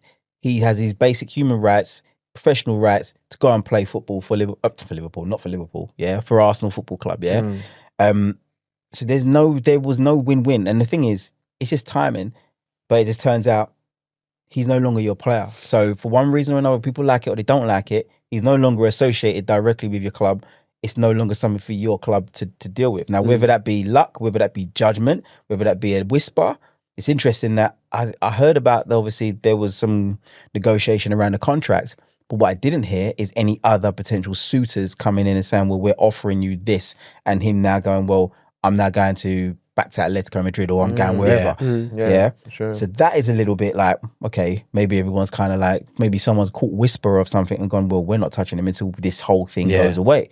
Yeah. So maybe that's it. But in any instance, he's no longer Arsenal's player. So therefore, whether people want to hear it or they don't want to hear it, it's no longer Arsenal's responsibility. I just find the whole thing a joke. I'm seeing something from the Athletic criticising Arsenal for the way Arsenal handled it. Yeah, but then in the same, You know who wrote it? I didn't actually finish reading the Who wrote article. I it? saw the gender that wrote it.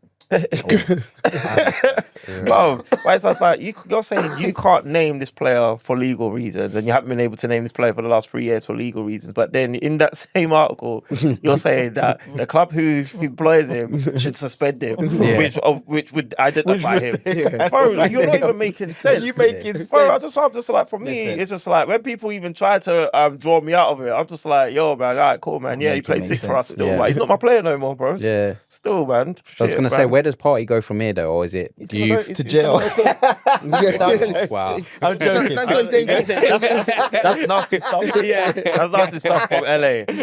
All we know is he's going to court. That's all I know. He's got his court date, August something. It's August. He's going to court. He's going to... Sorry. He's I going couldn't help to, myself. that's where he goes from here, and then And then his next steps will be after that, I'm presuming. yeah, like he's protesting his innocence, so it's up to him to prove that, and then we can have a conversation after that concludes, and we can I think experience shows that it might be quite difficult for him afterwards, just purely because of the accusation. I think because of the fact it was an accusation and then the charges never got dropped. It was an accusation and charges stuck. It's more like, because even, for example, we look at other players in the Greenwood case, he was charged, but again, charges were dropped. He was able to... Yeah, but I think that was more to do with his misses dropped. Yeah, no, more than- definitely. yeah. But in a sense, is that even with that, he's been able to rebuild his career, but we still kind of look at it with a caveat Of of course. Yeah. okay, but it's because his missus dropped the charges. Yeah. When you look at the likes of like Basuma, Cho and stuff, it was an accusation, but it's done. Even Mendy charged, sued City for not paying his wages, won the court case, but now he's kind of floundering in League Two in the French league. is it? Yeah, he's at it's at Lorient, isn't it? He's at, and he's just not. It's not like we don't really hear much about him. His career is a bit, you know what I mean, it's taking a bit of a nosedive. So I mean, so it's almost like the name gets tarnished even before the verdict. Exactly, exactly. And even after the verdict. Yeah. Once you apply to that, I just think once that happens, your reputation is just tarnished. Fairly, unfairly. Yeah, And I think and he's unfairly, got but it's multiple until counts you as well with, and Yes. it's more than one It's more than person. one so, person. Like, so even if he gets acquitted, it's just like they always say, is there? There's no smoke without fire. Yeah. So obviously, if you're going to lend credence to that old age adage, you're gonna look at him and be like, so What's going on? What How- happened? Then? So, why? How- and it's just really, really, really, really an unfortunate and like a nasty situation for everybody involved, man. So yeah, man, we don't know, man. Just stop trying to bring my club down. That's all I'm saying, bruv, because it's my club. My club's got nothing to do with it, bruv. Bruv, we was minding our business, bruv, just trying to win a league, bruv. That's all we were trying to do, bro. at any cost. Damn. No matter what it took. This guy's nasty, man. So let's just, before we move off with those drives, imagine Arsenal came out and said before this came out, they obviously would have known, but they just said we're extending his contract for a year, and then this happened. Is it damned if you do, damned if you don't kind of thing?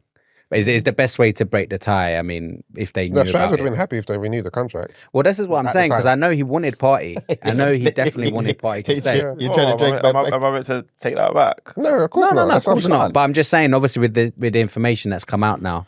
With the information that's come out now, So let me rephrase the question, sorry. At the time when you said Arsenal's squad have got weaker, which was last week, at that point, if he had signed a contract, now fast forward week 2, would Arsenal be weaker or stronger having signed Thomas Partey? And this comes out. it depends what Arsenal No, decide to this do. has come now. What do you mean? Yeah. It depends on what? What Arsenal decide to do, if they decide to suspend him or not. And they probably would, wouldn't they? Yeah. I mean, They would have been weaker because you know he won't be able to play though. I'm just saying, it depends what Arsenal. I don't know. That was the poorest point that you tried to. It wasn't. Because you know what it is, The yeah. point I'm trying to make is that essentially let these people do what they need to do. No, we but- don't know what's happening in the background. No, I know what the point you're trying to you're make, but also it's just like you could also say that about like, you know, like earlier on in the season when like Arsenal fans were clamoring over his involvement or his absence in like key games, whatnot. You know what I mean? So obviously in that moment when he's available to you and he's free and he's a free man, of course you want to use your resources. You know what I mean? Why would you have resources there and not want to use them? But you know, obviously like Dre Man said at the very top of the show, like in a week a lot can change. So now in a week now, and even if you listen to the episode last week, I said, well, I'm cool with the fact that we haven't got Partey. All I was asking is, why have I got Christian Nordgaard? That was all I was asking. It's like we ain't got Partey. Fine. Why Nordgaard? We'll get on transfers, but how many times? And that's what I think fans are just entitled. Like, if you're building a squad, if you're buying, why do you need to get excited about a squad player? Why do I need to get excited? Yeah, why? No, He's I a just squad need to player. get I just need to get excited about my team's prospects. Yeah, but it doesn't necessarily have to be. They've got you the best 6 after Rodri. No, so Della, let's consider what you know of me. Yeah, so and not forget about all the stuff that you guys say when you're trying to troll or whatnot. When we're we're linked with David Raya, bare people didn't want him, you know, and I was on the front line saying I'm having him. Bare Arsenal fans wasn't. I think Mike's, you didn't even want him. Yeah, I was very like, not that I just didn't understand the thought process behind it. Yeah. I just thought like, and you started to see at the beginning when him and Ramsdale were still vying for that number 1. I felt like it disrupted the dressing room. You've got Raya that doesn't want to make a mistake, and because he doesn't want to make a mistake, he's overthinking things and he's making mistakes.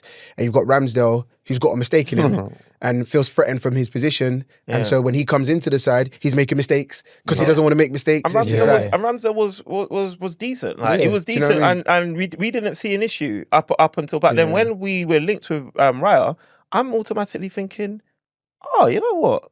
Not Raya's bad. actually. Yeah. When I think about it, I think he'd be better than Yeah, Ramsdale. yeah. But he's not like a name brand. Do you get what I'm saying? So I'm not against squad building if it makes sense. But deep down, If it Ryan makes wasn't sense. coming to be a squad player. That's the difference. Ryan was coming to be number one. I didn't know. But, Yeah, I know that. ultimately, that's Yeah. So, but guess what, Amdela? That's what I like. I like the fact that he wasn't coming to be a squad player.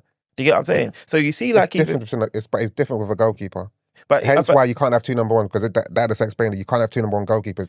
But when you're building a squad, you can have squad players. I'm also talking to my mentality and the way that I approach things. Yeah. So I'm not like isolating the fact that it's a goalkeeper or it's a defender or it's a CDM or it's an attacker. It's just the way I approach things. If you're going to build a team and you want to compete at the very top, you need to be looking to raise your ceiling and that automatically raises your floor. So if you're trying to do squad depth, I don't want Christian Nordgaard. I'm not disagreeing with that, but I'm saying because you asked that question, innit? So that's why because you said, what is your issue with squad depth? I don't have one with squad depth. I have an issue with who we're bringing in. Yeah, but that's what I made a point of, like, if you're building a squad, sometimes you just need someone just to be there. And based on the context of in the ideal world, if Thomas Partey was still there, you don't need. I think from a footballing perspective, they would have wanted to bring in Mendy and still keep Thomas Partey. Cool. Sure. Now you can't. So obviously, so there's a bit of like handover. But Thomas Partey is no longer available. So you've got Mendy who's fresh to the Premiership, and so I always think players need at least a season to adapt. So are you going to bring a second backup from someone outside of the Prem? So that's how Nordgaard makes sense contextually from that point of view, because he's all the teams you're going to play in the Premiership, he's played them week in, week out for how many seasons. So he's comfortable to if Zubendi is struggling, you could just come in for a game or two. But it's a different kind of level and pressure, though. I know what you're saying in terms of that Prem. It's just a stopgap. Yeah. That's how you have to look at it, because they can't. In that ideal, you say they go and get Zubendi for 60 million, then bring another midfielder for 60 million. But Arsenal's budget's not like that. If it was Chelsea or Man City, yeah, I can get where you're coming from and say, nah, don't bring me a Nordgaard. Bring me someone else that can compete with Zubimendi. But in order to bring someone that can compete with someone who's second best to Rodri, you need to go and spend the money. So understand it contextually from your club's point of view, that, okay, this is just a stopgap. So maybe next season or the season after, they'll go and bring in another midfielder. That's what I'm saying. I can understand where you're like, oh, the level's dropped. Yeah, it's dropped, but understand why.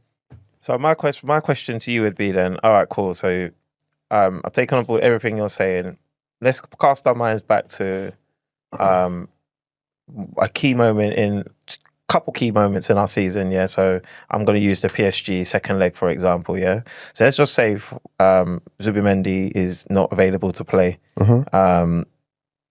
and Declan Rice is, he's suspended for a game because he picked up another yellow card or something. So now you've got to play Christian Nordgaard. Then you have to do. That's injury, but you can't. So what are you going to say? That they should put in another player that can happily accept to be fair choice. My question to you would be: do you think that the outcome would be any different to what happened this season if we were in that scenario again? So we're 1-0 down. We got to beat PSG at their ground, and Christian Nordgaard is our DM. But then who else is in the midfield? Even he can even have Rice. So Rice is there. I think the outcome might be slightly different, because Rice playing in that number 8 makes a difference between him playing in number 6. What, as in the outcome would be favourable? It might be more favourable. Okay. Because you moved Rice as an 8. Yeah, sometimes. But listen to what I'm going to say. only because it's like it allows Rice to remain in that same position. Rice playing in that 8 is instrumental for Arsenal. Moving him to a 6, it took him out completely. So at least that way, you're saying, okay, you're not Thomas Partey, but I just need you to do a basic job so I can at least have 2 of my midfielders in that same position, so I don't have to change too much. You know what? I'll give you that. That's an okay point, but you didn't answer my question. Are you confident that the outcome? I said it might be different, and I explained to you why. Because Declan Rice doesn't move out of his position. See, I don't go into my summer. No, but I don't go into my summer for might be different. We're running out of time. I'm sorry. It's just because I don't go into my summer for might be different. No, but if I'm improving my team, I want to go. I want to go into my hypothetical question that we can't answer. No, but I want you to have more confidence. I just gave you a logical answer. That's a very logical answer, because I'm saying Declan Rice is instrumental. You saw how he played in the second game. Yeah. So let me give you that 2 legs in it. So let me give you an alternate scenario. Okay. Same. The premise and the parameters are the same. So the same new season, but we're in that same circumstance. We've got to beat PSG. But this time, instead of playing with Martinelli, Trossard and Saka, was it? That was up top? You're now playing with Rodrigo, Gyökeres and Saka. Yeah. How are you feeling? Do you think now? What are you saying about that? The outcome might be better. It's the same thing. Like football's not linear. This guy's do you think he's being honest with you? What did I say? I said the outcome might still be different. Arsenal can still win. Arsenal can still lose. You don't win games on paper. You have to do what you need to do on the pitch. So just because you've got better players, doesn't necessarily mean you're going to win. You have a better chance. It's not a winning formula, is it? Exactly. You have a better chance. That's what I'm saying. And in that situation, I just gave you context. And I said they can still lose. They might still lose. So if I was answering the questions I posed to you, in that first one, Norgard DM, I think we're getting spanked. Why? But why? Because Norgard's not as good. But why? If he goes there to the break-up play, that's why though. No. That's why. But you're saying he's not that good. No, I'm saying not as good. I think he's decent. I think he's a decent player. He's not going to be a Thomas Partey or Jorginho to build up from the back, but he can break up play and allow the team to continue to play the same way. So you have a better chance than not. Sorry, man. Let's just cut all this. Can I cut through all this now? Because this is ridiculous. I know where you're coming from. And I've said it to you and I've said it to Liverpool fans, and this is why I got a big beef with FSG as well. When you're building a squad to compete, you might do little things where I'm going to buy a player in and I'm going to backfill it. I'm going to backfill from the bottom up. When you are now, and this is where Arsenal are this close to getting to the top of the mountain. But to do this little movement, they got to go this far with what they do. Facts. I agree. And what I hate is that we are now trying to accept the fact that, okay, we got only this. So if we get a little bit of this and a tiny bit of that and a little bit of Norgard, a tiny bit of Kepa, and we kind of box 5 or 6 players into this 2%, it will take us over the line. But it won't. You need to go, and every club is in the same boat. Every club, like Man United, for example, this is an example. Man United are lower down than us, I just want to get that on camera. Significantly. But they have to do less to climb up, to get closer. But then to get to that bit where they overhaul Man City, Arsenal, Liverpool, they got to do something gigantic. And they're not in the position to do it because they need to stabilise. You guys have over-stabilised. You've had the best defence for 3 or 4 years running or wherever long it's been. The key thing you need, this much, rests on getting this much of a centre forward. Yeah? And if you get that, now you can have a different conversation. Backfilling in, Norgard and all this ain't going to get you to where you want. But I agree with what you're saying. So in the grand scheme of things, if the transfer window finishes and they get what they need to get, they get the striker, the winger, having a player like Norgard is pointless. It's a squad depth. No, because they've got youngers that can come in. Like There's who? nothing. Listen, I know, even I couldn't tell you the name, I know full well that if Arsenal needed to go down, they could get Skelly and bring in a left back. Skelly can play in that position, yeah? They have got options that I think says, all right, I'd much rather see a youngster that's untried come through the ranks than Norgard. Because the games that Norgard's going to play, Arsenal are going to win anyway. But you don't know that. And ultimately... Norgard is not going to be the difference maker between you not winning the Premier League. I'm telling you. The thing why it's the point of this conversation... I'm telling you, and I'm telling you that I agree with you. Norgard is not going to... You're not going to look back if you win the league this season and say... Of course, because he's a squad player that you shouldn't even care for. That's the point I'm making. Then why sign him? Then why not bring him younger? The thing is, the only thing I would say London Athletic is that even when Man United were at the top, bro, even Fergie used to bring in strays, bro. They weren't all big names. That's it. But listen, the thing about it, I'm glad you brought up this guy, yeah? I was saying it in the group the other day. When Aguero, we talked about the Aguero celebration, they lost that league on goal difference. And he said, what? I ain't having that. The following season, he went out and bought Van Persie from Arsenal. Yeah?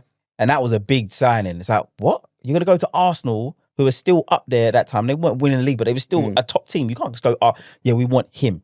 And they went to Arsenal, they got him, and they won the league at Accountant. You remember it, right? Yeah, of course. So what I'm saying is that in order to make that leap from goal difference to win the league, he said, I need to go and buy the best striker that I haven't already got in my stable from my rivals to win the league. But he didn't go and say, I need to go and buy a Jemba to go and win this league. Even though he did buy them. Even Jemba, that's a bloody squad player. But your point doesn't make sense. No, because he never bought Jemba. No, do you know why your point doesn't make sense? Do you know why your point doesn't make sense? Journeyman Premier League player. Do you know why your point doesn't make sense? Because you're saying what Ferguson needed, he went out and went to go and do it. So what Arsenal are saying they need, They've got a 6 in Mendy. Yeah, they and they're bought going to their go and get main a guy. striker. So that point doesn't make sense. Yeah, because it does make sense. Because why are they going and getting It's a squad what they player, don't brother. need first when the priority? It doesn't matter the order. For It doesn't me, matter the order. no, All of a they're sudden, not. pre-season No guard is is not about to a I priority. just start. hate this concept of Pre- squad It's player. not a No, priority. no, Yeah. I want players strives. that It's football. No, but it can still be he's football, but you can saying still... it's the order, and the order doesn't matter as long as you get the players you But need. even in the order, like even Because you said last week ago, like,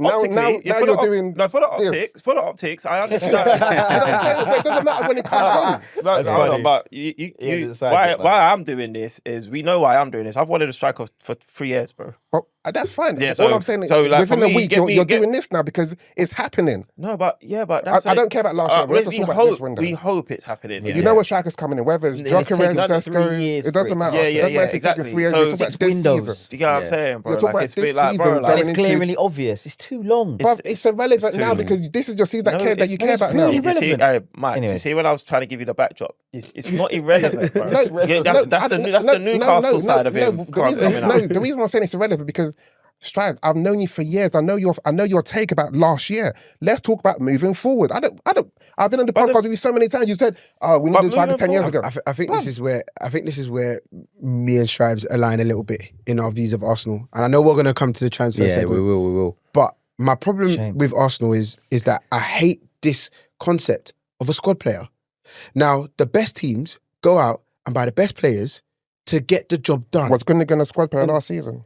No, Man City? he was. But Okay. let's put it this way. The fact of the matter is, Where did even they though he finish? was a quote-unquote squad player, when the time came for Gundogan to step in, the level didn't drop. It wasn't drastic. But you don't know whether the level's going to drop drastically now. That's what I'm trying to say. Hold on, the we- level we- did drop though, didn't it? Man City had a stinker last season when Gundogan. But it By wasn't their just standards. Gundogan. It Well, was- it was- yeah, it was Man City as a it was whole. Man You know City. what I'm saying? But Hard if we to look see at that how we difference. expected City to approach the season, we know that Gundogan coming in is not going to be that much of it. My problem with Arsenal here is that, and the worst thing is, it's always across the board. Rival fans, Arsenal fans. It's like, why do Arsenal have to settle for that backup player? Do you know Tell why? me, why is it us? And I do understand that, like, funds-wise, we're not like that's the only everybody reason. else. But for me, that's what gets on my nerves. But that's the it's truth, like, though, isn't it? yes, City can go out there and spend 200 million in January and still not do anything about it. And I understand that the funds are different. This PSR thing though has kind of balanced everything. So you know that the funds argument, I feel like it's a bit futile now because the Premier League is, and that's why some people are against this whole PSR thing because it's not allowing teams like Newcastle, people that have actually Got the money. got the money to Yeah, actually to go and do what they wanna do. got to do. So Yeah. it's all balanced now, and the way we run ourselves, actually, I think we're probably one of the most affluent clubs. So I Yeah, think we've got yeah. the I same think we're kind the of most spending power. well-run club in the I in think the we've Prem. got- I think it was us and Spurs, I think, Yeah. what he But do said. you think Yeah. you're We've got spending the power to go and spending spend like 300 mil this summer? But we've been told that. Well, you get I've read 100 mil reports. just for I've read- Champions I've read- League. yeah, So what's we've 200 been- mil? yeah, we've been I've told read Was it that. 300 now? So 300 for the whole summer. I've been been told. we've to been- say that yeah, we've we've been told that. I've been told we've got a war chest. I swear, Mikel Arteta said it. Yeah. Yo, They war told- chest. they- They're they told- hitting you with that war chest. You know, yeah. they actually told us we should be very excited this we've summer. been there. Those were the But it's boys. not over yet. Mm. I know the likes of Melgard not got you excited, but then you see, okay, potentially you might get Eze. Potentially you might Okay, get let's this. move. But you know We'll what I'm move saying? on to the That's- transfer thing. Until But it's before- over, you sorry. it is what it but is. before we do, I have to interrupt because time is really eluding us. I just wanted to see where this went because I like these convoys. But Me too. but obviously, quickly, we'll just go through briefly the All right. FIFA Club World Cup. You guys been watching or not really? Let's just be real. Been trying, Yeah, man. I've been trying, but I I've just really been Focus trying. on what everyone wants to hear, which is transfer. Yeah, I've been in and out. No, quickly. we quickly got a touch on it. I've been trying, you know, but the times just are weird. Like the 2 o'clock in the morning ones. Yeah, it's Listen, I just watch the highlights. You know what? I Yeah. even thought that I'd be interested because I like to like make a little bit of money, a little bets here and there. I ain't done one. That's probably wise, bro. Yeah. It's been weird. It's been a weird tournament. It's weird. The ball Yeah, ain't it bouncing. is. You watch the. If you watch The the quality game, hasn't been great. the ball It's bounces. It's just not. It's not bouncing But true. It's just you know what? Chelsea may they have a very good chance of winning everything. Yeah, everything. exactly. Yeah. It's crazy. Their Isn't it? draw. So they beat Palmeiras 2-1, got through. Do you think they can go all the way? They could Yeah. get They to the probably, final. could. And then there was that argument with Carragher. Carragher was just like, but why are Chelsea there? Yeah. And there's that whole argument. And There's it's that the whole history of yeah. But Carragher's like, Chelsea haven't done nothing in about 2-3 seasons. Why are they there? Okay, why are they there? Not Liverpool, actually. Yeah. This is a great question. But actually, my ego was like Liverpool should be there. But I said Manchester United should be there as well. If you wanted this tournament to pop off, you should have had Man United and you can't justify United being in it. Yeah, but they're legacy club, man. As much as it irks me, like if you wanted to get the popularity and get full stadiums, then that opened a whole can of worms because they're like, why would Man United be in it? Why Dortmund there? Like I know Dortmund's coefficient is decent. That's why Chelsea's there. Their coefficient is good, But really and truly, these clubs, like but send Arsenal there. But they need at least two clubs from each country. So it's going to be Dortmund and Bayern Munich. I was going to say the crazy. Barcelona, what? Why Barcelona there? I don't know there. Yeah, no, but the Atletico Madrid does. So I don't know how it works. Yeah, but essentially, what I'm saying, it couldn't be a Man City and a Man City, Man United, and a Liverpool. There has to be at least two from each country. Exactly. But the thing is, I was going to say as well, I'm not sure if it was this game or if it's the next game. But what I heard was when the Chelsea game, I think it's probably the next one coming up. Yeah. But the tickets originally were about $400. Yeah. For that game, apparently, it was $13.75. 13. Wow. Yeah, that's what I mean. So it does show that Chelsea are not like a Arsenal, like a Liverpool. Yeah. Like they're not up there level wise with the fans. Of course not the fan base. I mean, Why didn't your dad go? He's got work, man. He's got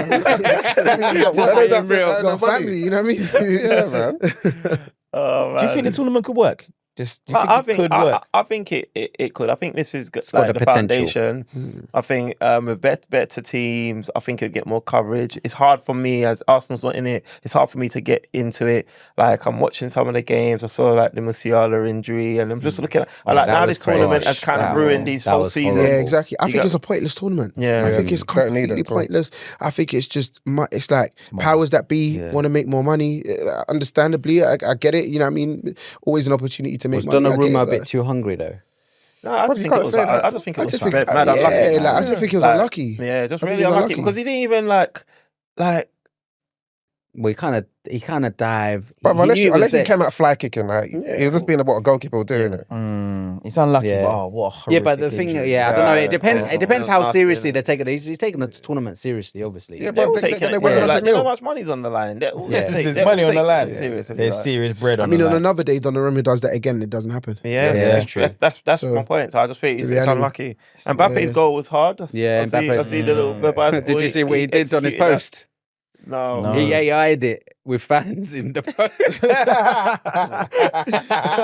That is terrible. That just sums it up. Now, I think we've learned a few things about the popularity of clubs on a global basis. When it's nations, like the World Cup, the stadium's going to be full because it's the World Cup. But when you now look at it on a club level, only certain clubs can do this international thing, which kind of brings me briefly. Are we touching on the Euros, the women's Euros at all in this agenda? It wasn't on the agenda. It wasn't on the agenda. You know what? You know why? My mum actually said, "Oh, you're going to talk about this." I was like, "Oh, you know what, mum? Like,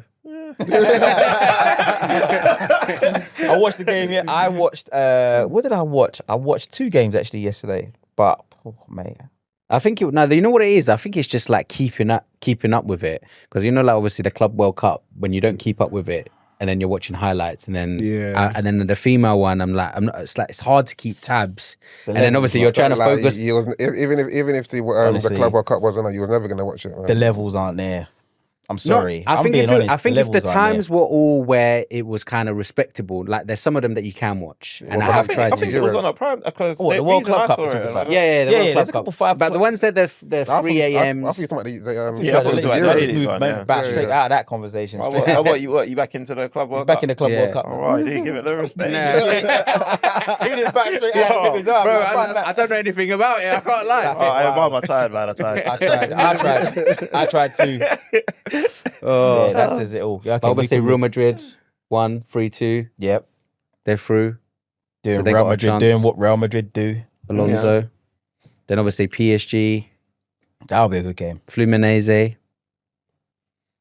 I think I make PSG favourites. They're the best team in the world right now. Yeah. And that's what I was alluding to when I was about Liverpool. When we won that league the first time, the COVID league, that you like to call it, only you, by the way. I genuinely believe that Liverpool were the best team in the world. I genuinely believed it. We just come off the back of the Champions League win, and then we the points tally we had in the Premier League, we lost it by a point, but literally we went on a mad 2-year run. I said, any team that wanted to come against us, let's go. When we won the league, what Liverpool had to do then is they had to go and make a couple of key signings and fill from the top and take the club to the next level. And they didn't do that. And then they didn't win the league. And then we barely got fourth. And then it set us back a couple of years where now we've just kind of got back to a position now where we are again. Could it be argued that maybe Liverpool was doing so well because there was a worldwide pandemic?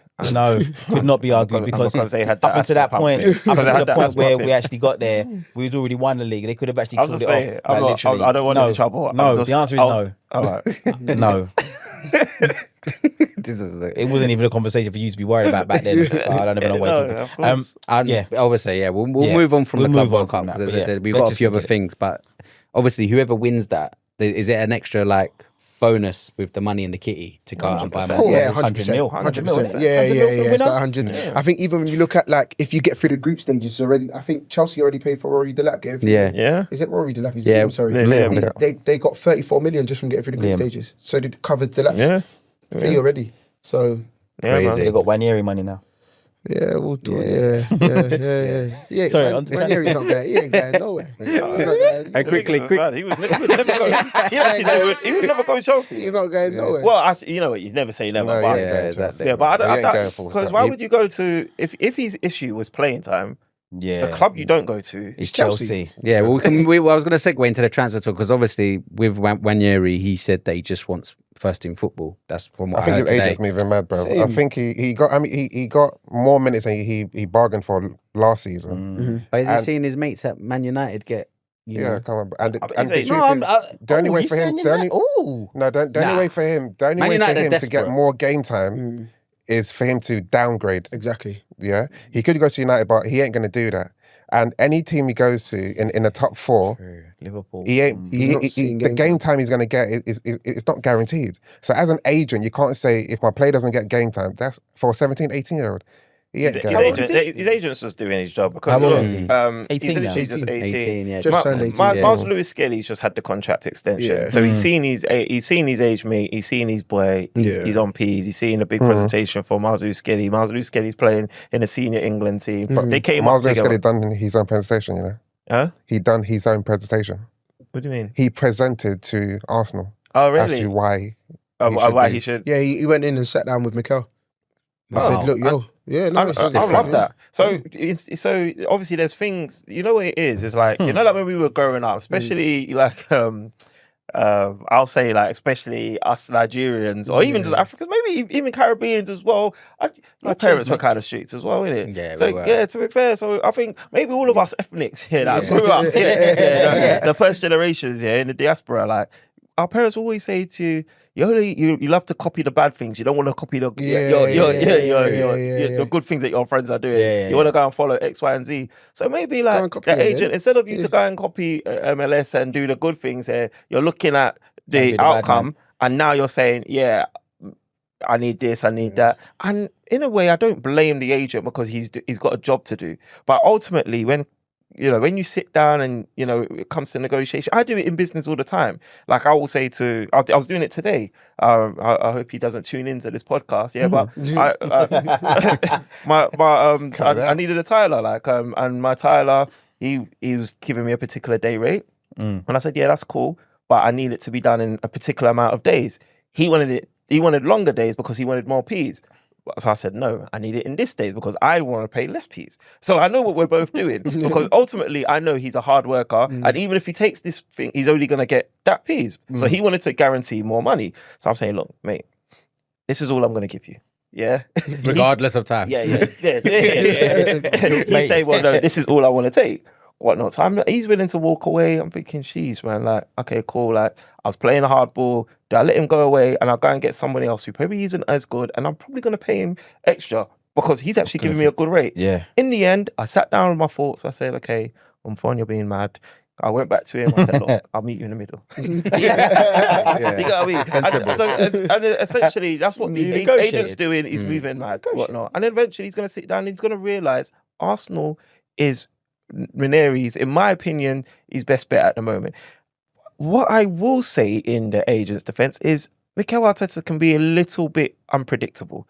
And what I mean by that, and this isn't really me doing my usual, I hate Mikel Arteta, because I don't even hate him. I just really think he's genuinely unpredictable. And what I mean by that is like, Ethan has shown that he's very, very competent. He's shown that he can play in an 8, he's shown he can play in a 10, and even in a position that isn't his, on the wing, he's deputised when Saka was injured, and this guy was performing at the highest level, medium level, lower level. This guy looked like he belonged.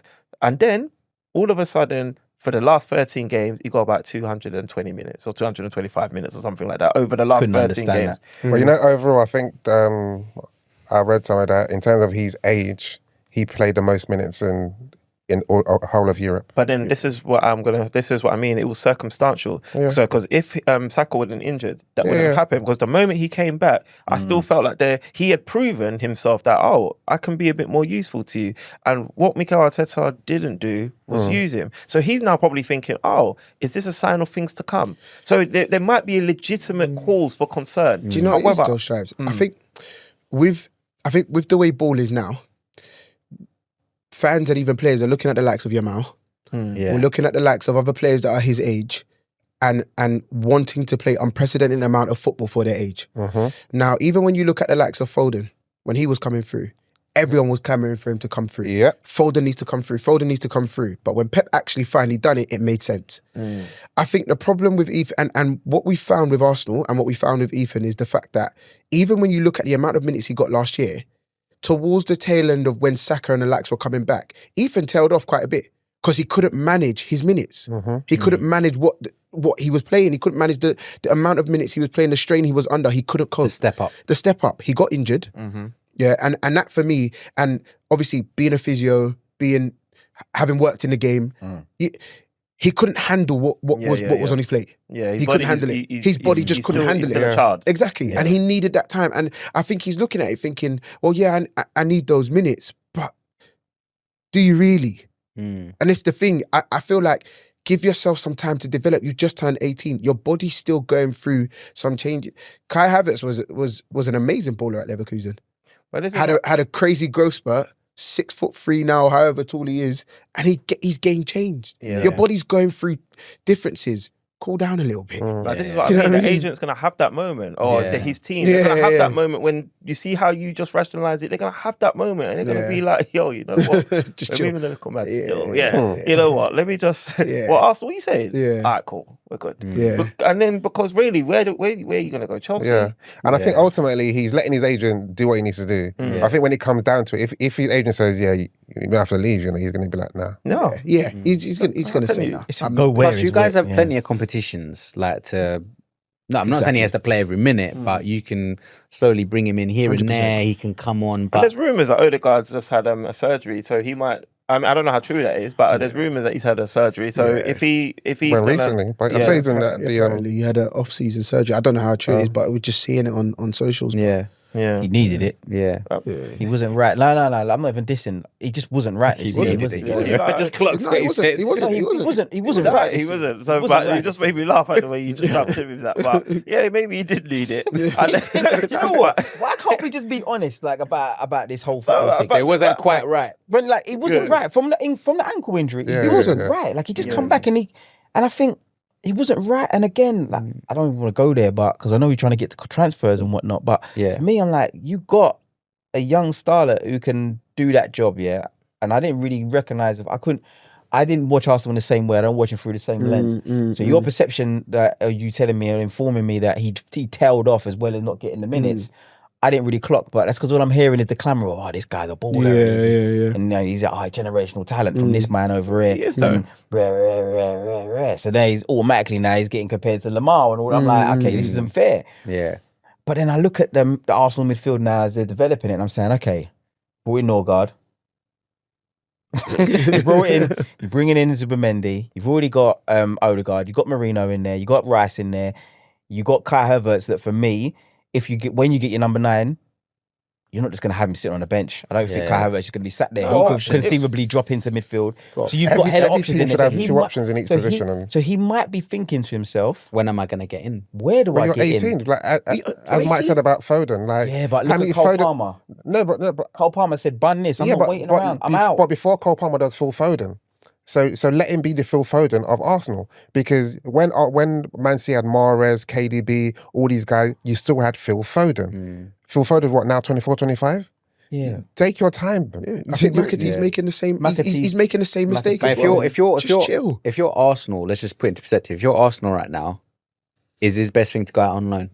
He doesn't even need to go on loan. That's why I just gave the example. I think he He'll should get go game out. time. He'll get No, good. I think will he get game I time, think though? so. So Well, I think he will, because that's why I mentioned the Odegaard thing, because I think if there's truth in that, then again there's an opening where he can get some game time. Yeah. And to be honest, what Arsenal need to get better at is competing on more than one front in the season. So we need to be able to be competitive in the domestic cups, in the league, and in the the European League, right? So in order to do that, you need to utilize your squad better. And a player as talented as Ethan should be getting minutes. But this is where I say my gaffer is unpredictable, because I say all that, and he may still not use him. or does he get? Because again, when he even played against United, does he get thrown into the mix? Is it too much? Like, do you need to gradually build him up and then That's what they're throw probably him trying to in? do What now. about Madueke comes in now? Yeah. What happens now? Sorry. you got I don't wanna Madueke. keep- Keep him away from my club. Sorry, I didn't want to do that to you, but we're trying to get the transfers Yeah, in it. So let's put Madueke, that, Gyökeres, all of put them that out. on Let's the put them table. all out Let's there. put them out there now. Keep him away from my Madueke. club. Keep him away from my club. Keep Don't know him how away many from times my I need club to say too. keep him away from my club. I don't rate need him. him. I don't want him. I don't.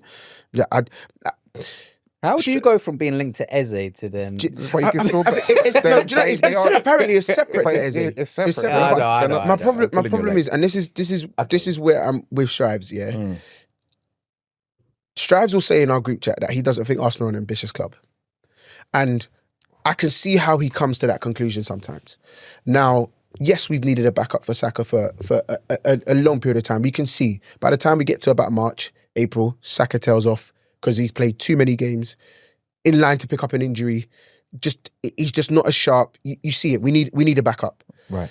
Now, I'm not telling you to, and it's like with us, we always cut corners. It's like, added to the fact that we're going to give Chelsea £50 million, another Chelsea player, Yeah. added to the fact that we're going to give Chelsea £50 million. My problem is why are we going to spend 50 million on Madueke and try and do this whole, he's versatile, so we're going to swap him. We need a left winger, but what we're going to do is we're going to buy Madueke for 50 million, give Chelsea that 50 million to go and buy a player who's better than him and going to make them stronger, only to come back to us and get Madueke, who can potentially play on the left wing, and it's not his best position, but Mikel Arteta likes a little project, and get him there and play him on the left as well as substituting him out on the right. It's like, I don't understand our thought process sometimes. And it's just like, I would rather us get a, what makes us different to the likes of Brighton, to the likes of Dortmund, to the likes of Villa, to the likes of guys who've got amazing scouting network, who's going to go and pick you up a Belieber, who's going to go and pick you up a player who's 20 million, 25 million. Come and sit there, be a backup to Saka and learn your trade here. You never know. If Saka decides to go in the next 5 years, you could be the next big thing here. Go and sit down, learn from Saka, come on, see what you can do when we need to compete on But the is front. it because Arsenal need instant results, so they're just But looking that's at? not No, giving us instant nothing. but my thing is they always. He's not giving us No, instant nothing. but in terms of he's just looking at Prem players, man. No, but I think He's just looking at like who can I bring in that's been playing in the league that doesn't need It's not adjusting or gonna anything. take you. But I gave To the the next example level. of Norgard in coming in for Partey. Jorginho. Oh, Jorginho. Sorry, sorry. And that was because you've got a new player coming to the Premier, so he needs time to adapt. Yeah, The what's his name again? The Madueke one. yeah, the Madueke. It's questionable Man. only because you've got your first choice, which is Saka, Yeah. and it's so if you need a backup, it doesn't have to be Prem proven, because that backup can be on the bench and he can come in when he needs to come in. But the only argument is that when you try to do that backup with Macrino, what's his name? Macrino, so he's now gone back to Brazil. Yeah. Yeah, it just didn't work. So that's the only thing I can say, because I blame Edu for that. yeah. I've never rated Edu. Yeah. I promise you, I could sit here for an hour and tell you how much I hate Edu. But like, I can't stand Edu. And Marquinhos stinks of Edu. And that type of signing is typical Edu. Yeah. And I just think with Madueke, it's like Arsenal, we're trying to cut corners again. I'm tired of the Are you versatility upset about trap. the player or the price tag? Both? As a player, he's not that bad. He's not shit. Listen to what we're saying. And this is my problem. No, Why- he's not bad. No, trying to win a Premier League title Yeah, for the no, first time in no, 20 odd Arsenal trying to go years. That's why I'm places. keeping quiet, 20 because odd years. I've already said it here. We should be looking to get better. 20 Than, No, I odd agree. years. I agree. Time for I just gave trials you over. reason, and I agree with Mike, whereby go and get someone. It doesn't have to be prem proven, because this person is not coming to. But even to that point, that person's not going to replace Saka. He's still a backup. Yeah. You know what I'm saying? If it was me, the way I'd be looking to recruit, I'd be looking to get someone as good as or better than Bukayo Saka. Who's that? Yeah. Because you think he's only second to Yamal and Salah. Bro, so you see how we're I don't know why you're laughing. No, because I can see the man he's literally gone like that. He's trying to hook you in. No, but still, like, if you get someone who has the ambition to want to supplant, of course, I agree. Rodrigo looks like he's being Edged out out. of, Yeah. But he doesn't yeah. want to play. But his whole thing is that he doesn't want to play on the right anymore. He wants to play on the left. Yeah, so I mean, we've got a position on the left for him anyway. And Yeah, that's different. And Yeah. if we, let's say, we wanted to, because I still think Martinelli's got a future at Arsenal still. That's me. Yeah, and let's say we wanted to play Martinelli still, and Saka could get rested. Rodrigo Martinelli's can not still the go greatest there. on the right. You know. No, that. I'm saying Rodrigo can go on the right. If we, as in, when we talk about Saka backup or rested Yeah, no, Saka I or agree with you. rotational, I'm just saying just that's giving the you a caliber different- of player Yeah. that. That kind No, of I level. agree with that. I agree with And that. But and when you do that kind of signing, you know what it also does? It doesn't just elevate you in terms of ability, quality, know-how, and all of that. It sends a message Facts. to the Liverpools, to Man Cities, to Chelsea's, to all the other clubs to say, Yeah. okay, Yeah. right, this club, Wait, mucking about. They're now. not joking. yeah, But is that like is that why Gyökeres is? that sends a message Yeah, as well. that sends a And the message. reason why that one sends a message, because like Della was kind of saying earlier on, is there is a little bit of a shortage. Well, he didn't say it in that many words, but what I took from it is there's a shortage of like strikers. The game's changing. Yeah. You know what I mean? So right now, in terms of like your best strikers about, it's probably your Gyökeres, Benjamin Sesko, Isak, Isak. yeah, Osimhen. Etikite. Who else could you? Osimhen, yeah. If you want to. There aren't many. Yeah. There isn't exactly. To that point, there isn't that many. So, and for the fact that there isn't that many, and there's quite a few clubs that need strikers. Obviously, we touched on the tragedy that Liverpool suffered.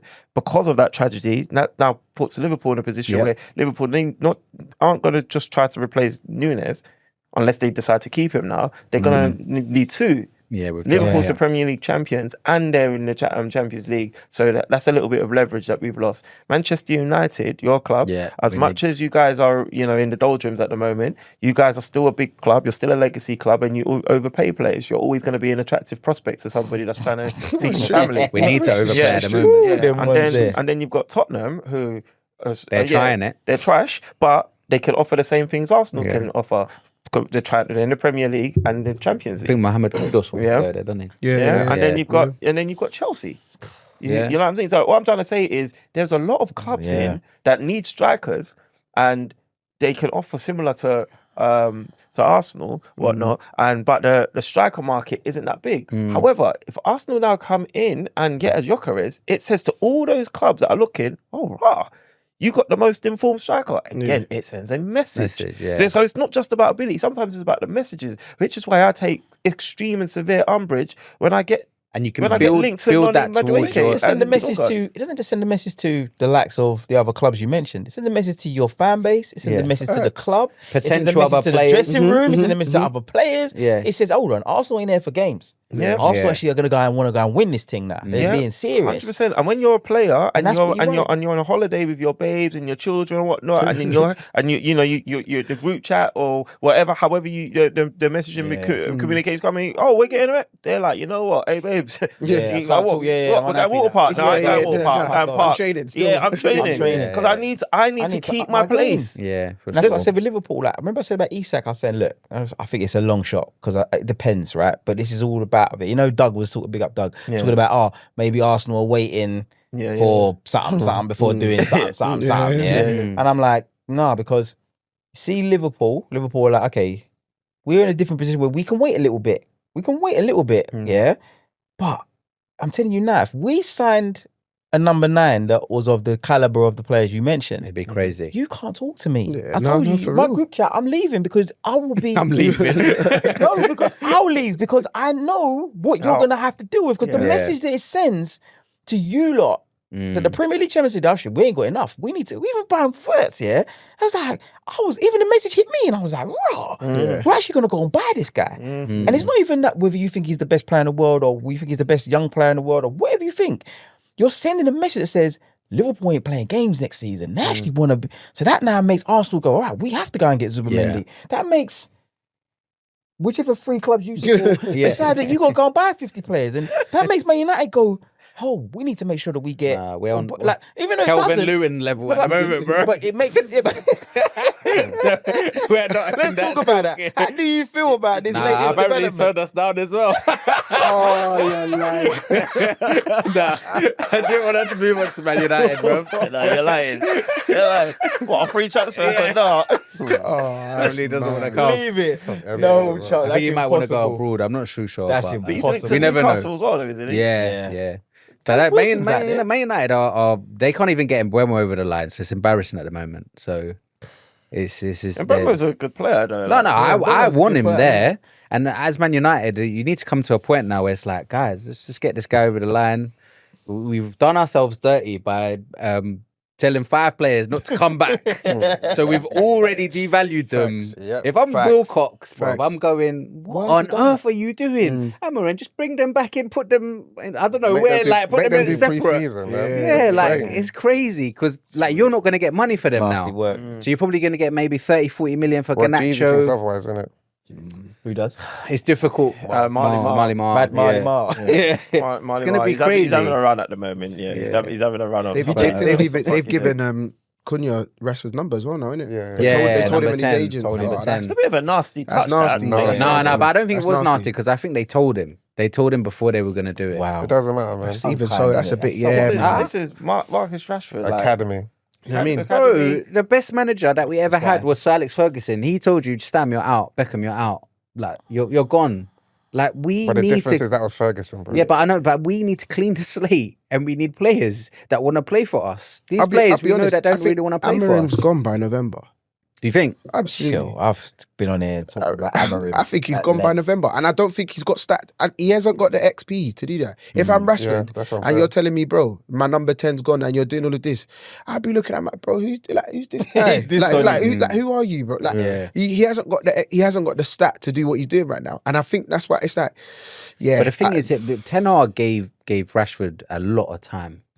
A lot of time. But And Rashford he was did one of your all better- right. Rashford He had did been all one of right. your better players. Yeah, no, that's but what we're I saying think. that he's a better player, bro. But like, you've got Salah, then you've got Rashford. No, but then No, just no, Rashford and get rid bro. of- get And there's rid no of the rest. disrespect. It's just in terms. I'm just saying in terms of pay grades. Like you're paying this person It's not his to fault, bro. perform every week, It's bro. not And his then fault. and then he's running into the corner flag. I'm like, what the hell are you But doing? did you not know that before you gave him that contract? Bro, he hasn't before changed. that, before we gave him the contract, he was doing all right. He was Because doing he was doing a lot of Walcott better. effect. As soon as he got that contract, yeah, it went wayward. I don't know what happened. 350k a week will do that. So Yeah, I don't know what happened. But he was still one of their better players. one of their better He went to players. Aston Villa. He was okay. He was okay? He was, How many goals did he score- how many goals did he score at A bit Villa? better than okay. I don't know off the top of my head, but I felt like Six, like 5 or 6. How many did Xerxes score for the whole I season? lie. Sure. That's true. Yeah. This is what I mean. Yeah, it happens. And Hoyland. But Come on, man. sometimes you just have to just wipe the slate clean and see what happens. But you're Do you know, wiping the wrong things off the But do you know slate. what it is? I'm not even like too fussed about him getting rid of the likes of Rashford and so on and so forth. I genuinely think I said this probably about like 3 years ago. I don't know if I said this in a group chat, but I said this. I think Rashford should have gone a long time ago. Yeah. Yeah, he I was think- supposed to go after the FA Cup final. I think he should have gone a long time ago. I think Man United have come to a point where the problem you have is that I think up until last season, you had players from 3 different managers. Yeah.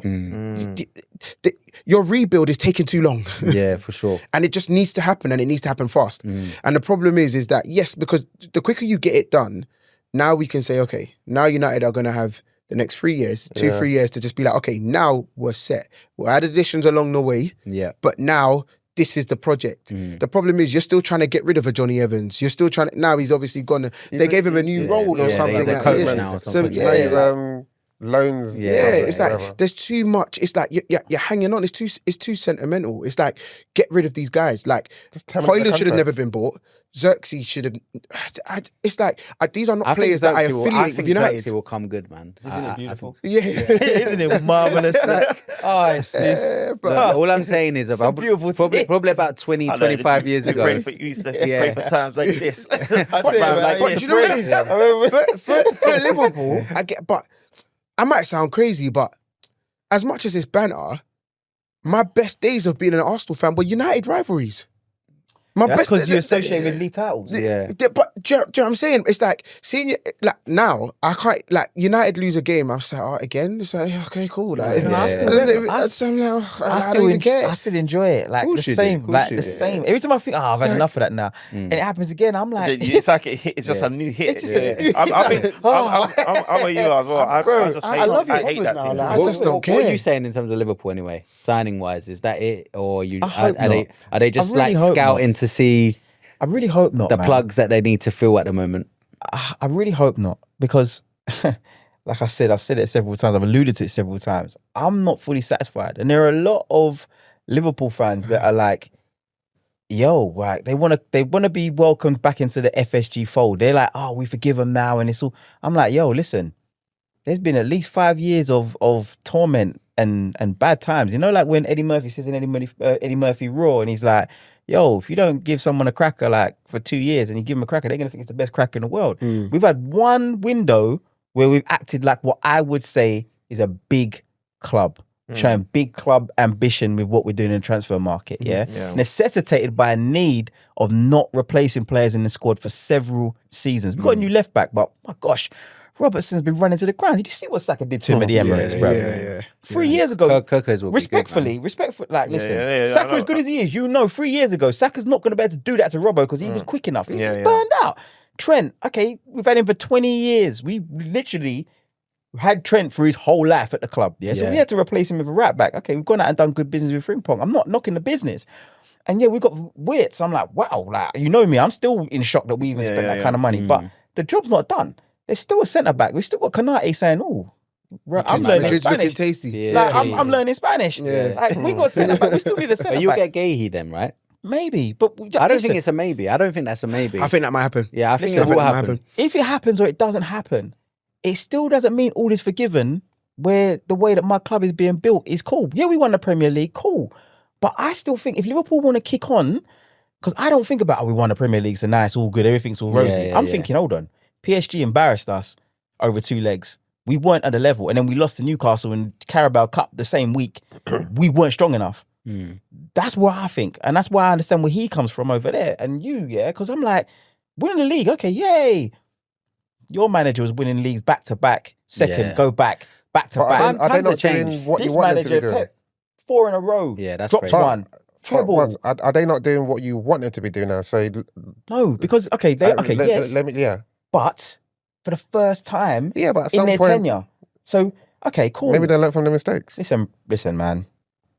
Maybe. But this is the thing. This is why the jury's still out. I know enough men are like, yeah, man, FSG, I told you to just... I said, all right, that's one window, bro. Yeah, obviously, that's one window. And they've still been selling players. Consistency is key. You've got to look at what they do as a body of work, bro. As a body of work. 2 Premier League titles in, I think it's 13 years or 5 seasons. No. In their ownership of the club, Okay. It's not good enough for me. Yeah. They could have done more to put the club in a stronger position, to have been more times. They could have won more leagues. They could have won more Champions Leagues. We've been to 3 Champions League finals, Only won 1. But when you won the league and you said your team should have, they should have strengthened. Like obviously, we bought Jota that season, by the way, just to bring it full circle. Yeah, so financially, Liverpool and Arsenal, they're not in the same stratosphere as like a Man City or Chelsea. So do you think, obviously, the reason you were able to buy some of these players because you sold like Coutinho, but do you think you got, like I would say, I don't know, do you have the funds? That's not Liverpool have the funds. No, I'm talking about after the COVID, because you said they should have. This last season, for winning the Premier League, you get about 98 million or something. But Yeah, that's right. TV rights, Liverpool top for the last 4 years in a row. Top for winning for like in terms of money that's accrued from TV rights from the Premier League. Liverpool top of that league. Liverpool got 90 million just for qualifying top of the Champions League group stage. 90 million clean. What clear. season? This season. This season. Yeah. No, but I'm talking about. No, but I'm just talking about literally the money that we're accumulating. So Yeah, we're no, making I'm just saying because I'm saying right now it seems like they're doing what you think they should have done 5 years ago when you won the league. But I'm saying Right. at that time, do you think they had the capability to do it? Yes. Why are they And putting based the on- Phantom Caicedo bid then? I don't forget, They put in a world record bid of 90-something million for Caicedo, right? Because I think they were trying to tip Chelsea into the PSR red zone with that bid, right? Listen, I don't trust FSG at all, yeah? But that money got put on the line and then it just didn't get spent. So how many seasons But Liverpool then you bought not spent? Gravenberch. No, but I get what you mean because that was kind of like our bid with Thomas Lemar. It was like we knew we was getting rid of Sanchez. All of a sudden, we have a £92 million bid for Thomas Lemar. Then when you look at it, when it never worked, the money never got spent. So where's it go? See, I take my Was it money. was it a smoke screen? Yeah, Screen business. But okay, but what position did you need to strengthen at that At point? that time, Obviously, still you only needed- can say that, still- yeah. listen, still needed a left back, still needed a centre back, still needed another right back at the time. James Milner was coming in and filling at right back, Yeah. or Yeah. if not left back. You have to understand this, Yeah. yeah. Where the midfielder was already aging, we could have done with another creative midfielder. We did not replace the creativity that Coutinho gave us in that midfield, and we still haven't. This is the first one to come in now and do that. Klopp didn't need. He Klopp, played listen, the Genghis style, right? So listen. he didn't need a creative players in the needed. midfield. It's some pressing. So look at the trophy cabinet and tell me it wasn't needed. I'm just saying that his playing style. He said he didn't need a number 10. It's different. Obviously, the Klopp slot's was different. the perfect manager in so many ways, yeah. And Arteta, and this is again, Arteta does this thing where he will protect the powers that be. Yeah, if you watch Arteta, he protects the powers that be, and he acts as that buffer between the ownership Yeah, that's what and Wenger the did fans. as well. Yeah. And Klopp did exactly the same thing. That's why. Yeah, That's why they paid him so. and that's why Yeah, he's paid exactly. so handsomely. Yeah? That's why he's paid so handsomely.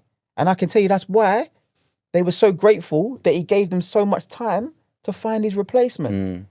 And it's worked out wonderfully in terms of what happened last season with Arne Slot. I'm not gonna knock that, but I'm not gonna watch my team in the top 5 of the Forbes list see the money they accrue in revenue through the fans, through this more than a club premise and all the rest of it, and then be impressed by the fact that they've gone out and finally spent in excess of £100 million for a player. It's not going to wash with me personally. Fan crowd? How? Sorry, what's the capacity? I should say. At the moment, it's at 60 odd grand, 60,000. Yeah, Okay, so it's not too so bad. it's not too bad. I know it's not on your team. No, but I'm just trying to work out it's like like in big- terms of like figures and money as We're well. about 62.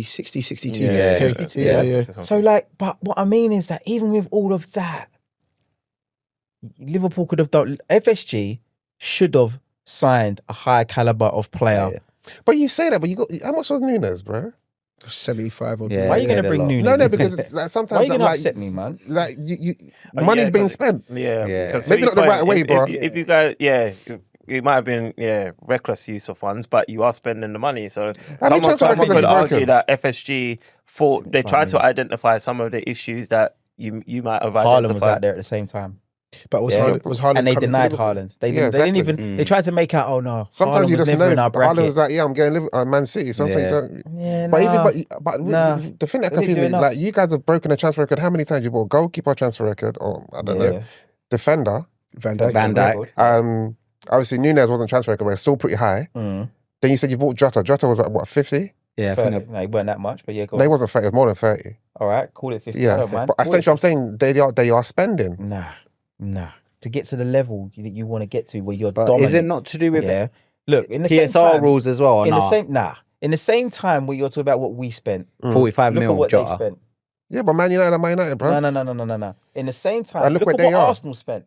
Yeah. But In the same time, look There's at a what Man le- City there's spent. a Man City's Man You City, have but there was to- a you different have level to from where Arsenal there coming has from to to where come a Liverpool were. time when you've got to say, if you want your club to go to that next level, you got to go and you got to put the beat down. I think and with- Liverpool with- have yeah. never done it. This is the first time you've even seen it. I think this is probably the first time they they've done it without having to like sell first. Yeah, and Yeah. Liverpool been selling. I think with Liverpool as well. I think Douglas Luiz, where's he some going? fans are Bayern not Munich? Bayern Munich, like, right? realistic about. I don't want to downplay the club, and I don't want to make it seem like Liverpool are Liverpool are a historic club, a legacy club, but you also got to look over the years in terms of when that level of player is available on the market. It's not just Liverpool that are going to go in for that type of player. And then you got to look at the fact that, okay, even when we take Alexis Sanchez, he had Liverpool, Arsenal on the table, and he chose Arsenal, and we were probably in a worse off position. It's not even to Comes say with a London twang that knock. and that's the thing. I'm not even trying to upplay Arsenal. It's like it's quite literally Realistically, London life, the wages, it's not even about the player. It's about his family. Exactly. Like, Like, A lot exactly. of times you hear players go, and this is miss the wants to package. live in London. And this is the thing. I feel like Liverpool will only ever attract a certain type of player. Not to say that it's not you're not an attractive outfit. It's like Liverpool Works is a Liverpool type of player. Do you get what? It's a player that I can see going to Liverpool. Really though? Yeah. On he what is. basis though? In a sense of, it's like, okay, think about all the other type of 10s that are elite, that are out there. Out of all of them, Works is the type of player I'd expect to be, okay, I'll go Liverpool. Do you know what I mean? It's like whichever tens are out there. No, I'm talking about like if the 10, if 10s, if they were available, like as we're talking elite 10s, let's think about all the elite 10s out there. How many tens are out there? Yeah. You got, depending on where they can play, to be fair. I'll put Odegaard still in there. Even I think he's still in there. Yeah, but we're not going to get Odegaard because we don't want Odegaard. No, but he just. I'm saying, He's just talking. Rashford. He just to his point about the tens. I still think even if he did have Odegaard, he'd be one of the first names on the team sheet. But we need to wrap this as well because we are moving mad way past time. But so but bar the top teams, no one else in the Prem is really wheeling and dealing at the moment. It's a bit slow. Whoa. So that probably but I'm just saying overall, in terms of the transfer market, I feel like we are seeing things that probably going to be played out like this in the future. I don't think there's going to be like mad signings going on because again, it's money. It's going to be players coming to end of contracts that clubs are going to start signing them on frees. I think that's going to be the kind of norm. Thing. I think that's going to be a big Who's Exactly. available? So who's out there that's a nameless on Thomas Partey's side? Who else is out there that is on a free right now? Calvert-Lewin, Callum Wilson. Callum Wilson. Yeah. We've got. But there's bigger names in that. I'm sure there's bigger names. I don't know the free market right now. Tomiyasu. Yeah, he's gonna be free for a long time. I know Crystal Palace got rid of Joe Ward. yeah. But yeah, there's not many. But I'm saying like top players, like Real Madrid are doing it, and they've got the most amount of money. We're waiting for the domino effect. And I think everything is hinging on, funnily enough, Rodrigo. Potentially, Rodrigo's one. If that moves, then things start to shuffle. But I think we're waiting on Isak. Everybody's waiting on Isak. I think so. No, I'm not saying especially with Callum Wilson. Everybody's waiting on to the see what he does. confirmation of Isak. I think that's why Arsenal probably like, all right, the Gyökeres deal is there. We ain't even had a conversation with him. I don't think Isak is on our. He should be, but I don't think he's on our wish list. He's not. I think he said Liverpool, him, bro. I think he said Liverpool, you know. And I'm not saying I've heard it. I'm not read it. I'm hoping. If you got words for how much? Doesn't matter. I think Liverpool got it. I think Liverpool how have much got the money. No, if Newcastle see that you Last point. If Newcastle see that you bought works for over 100, what is it, 120? What is it? Yeah, 117. Yeah, go on. Doesn't matter. Well, Isak is going for 150 plus.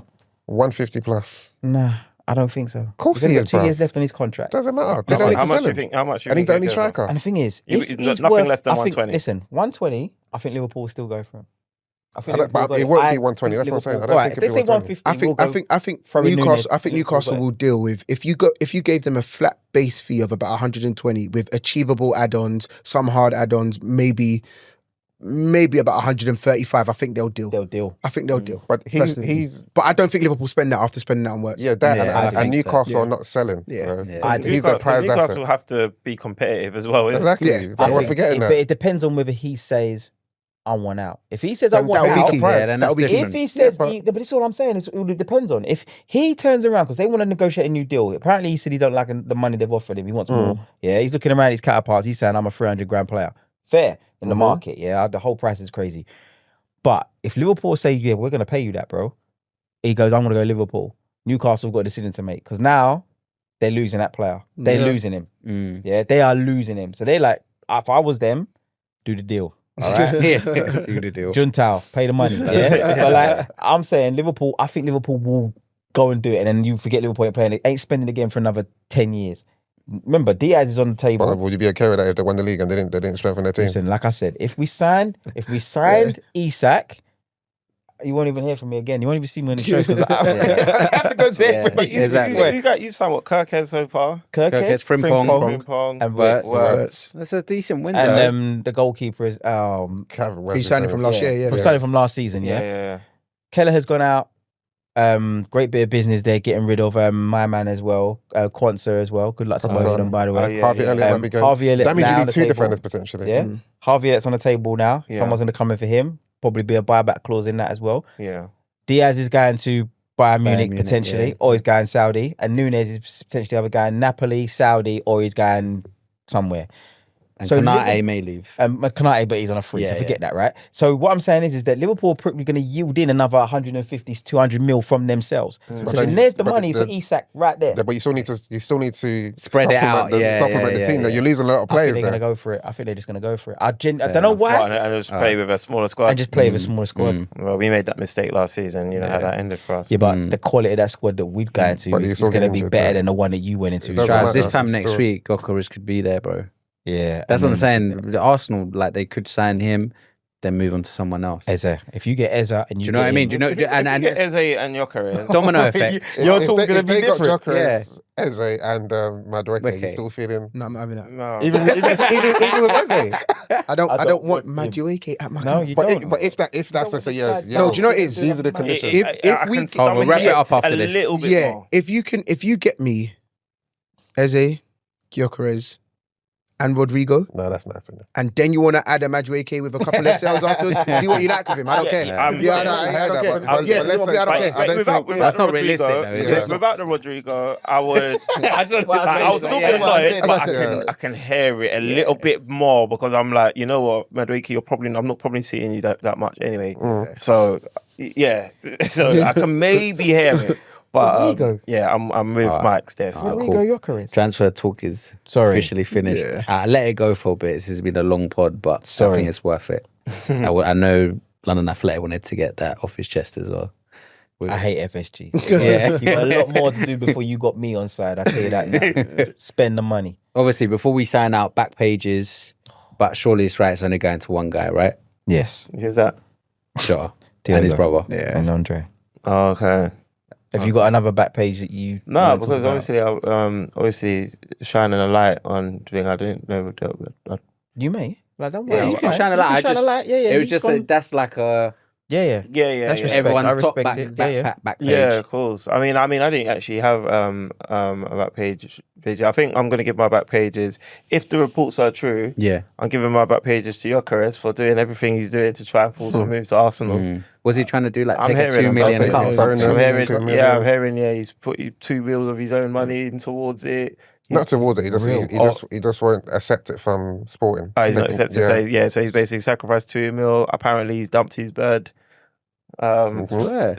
I'm hearing them. Wow. I'm hearing the most. He's cut off all links to all other clubs. He said it's just Arsenal. Apparently, Send we've a message. agreed 200 grand a week or the You think so? five for 5 I years. thought it was less than that. No, that's what I'm hearing. Because I heard that he's on at Sporting. He's on like 30.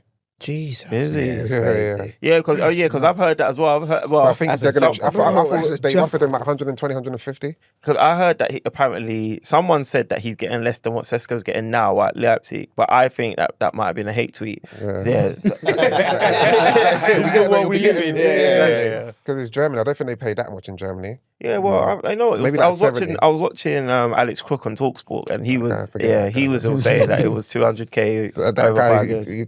no, don't listen to that guy. Man. Yeah, to that guy. Fair dues. What I've heard is that it's 150 thereabouts. Yeah, I heard it was. good Yeah, I money. heard it was about 150 odd. Ish, but I think it will take it. So if he's on 30k, Yeah. he's Any gonna other take back pages from anyone?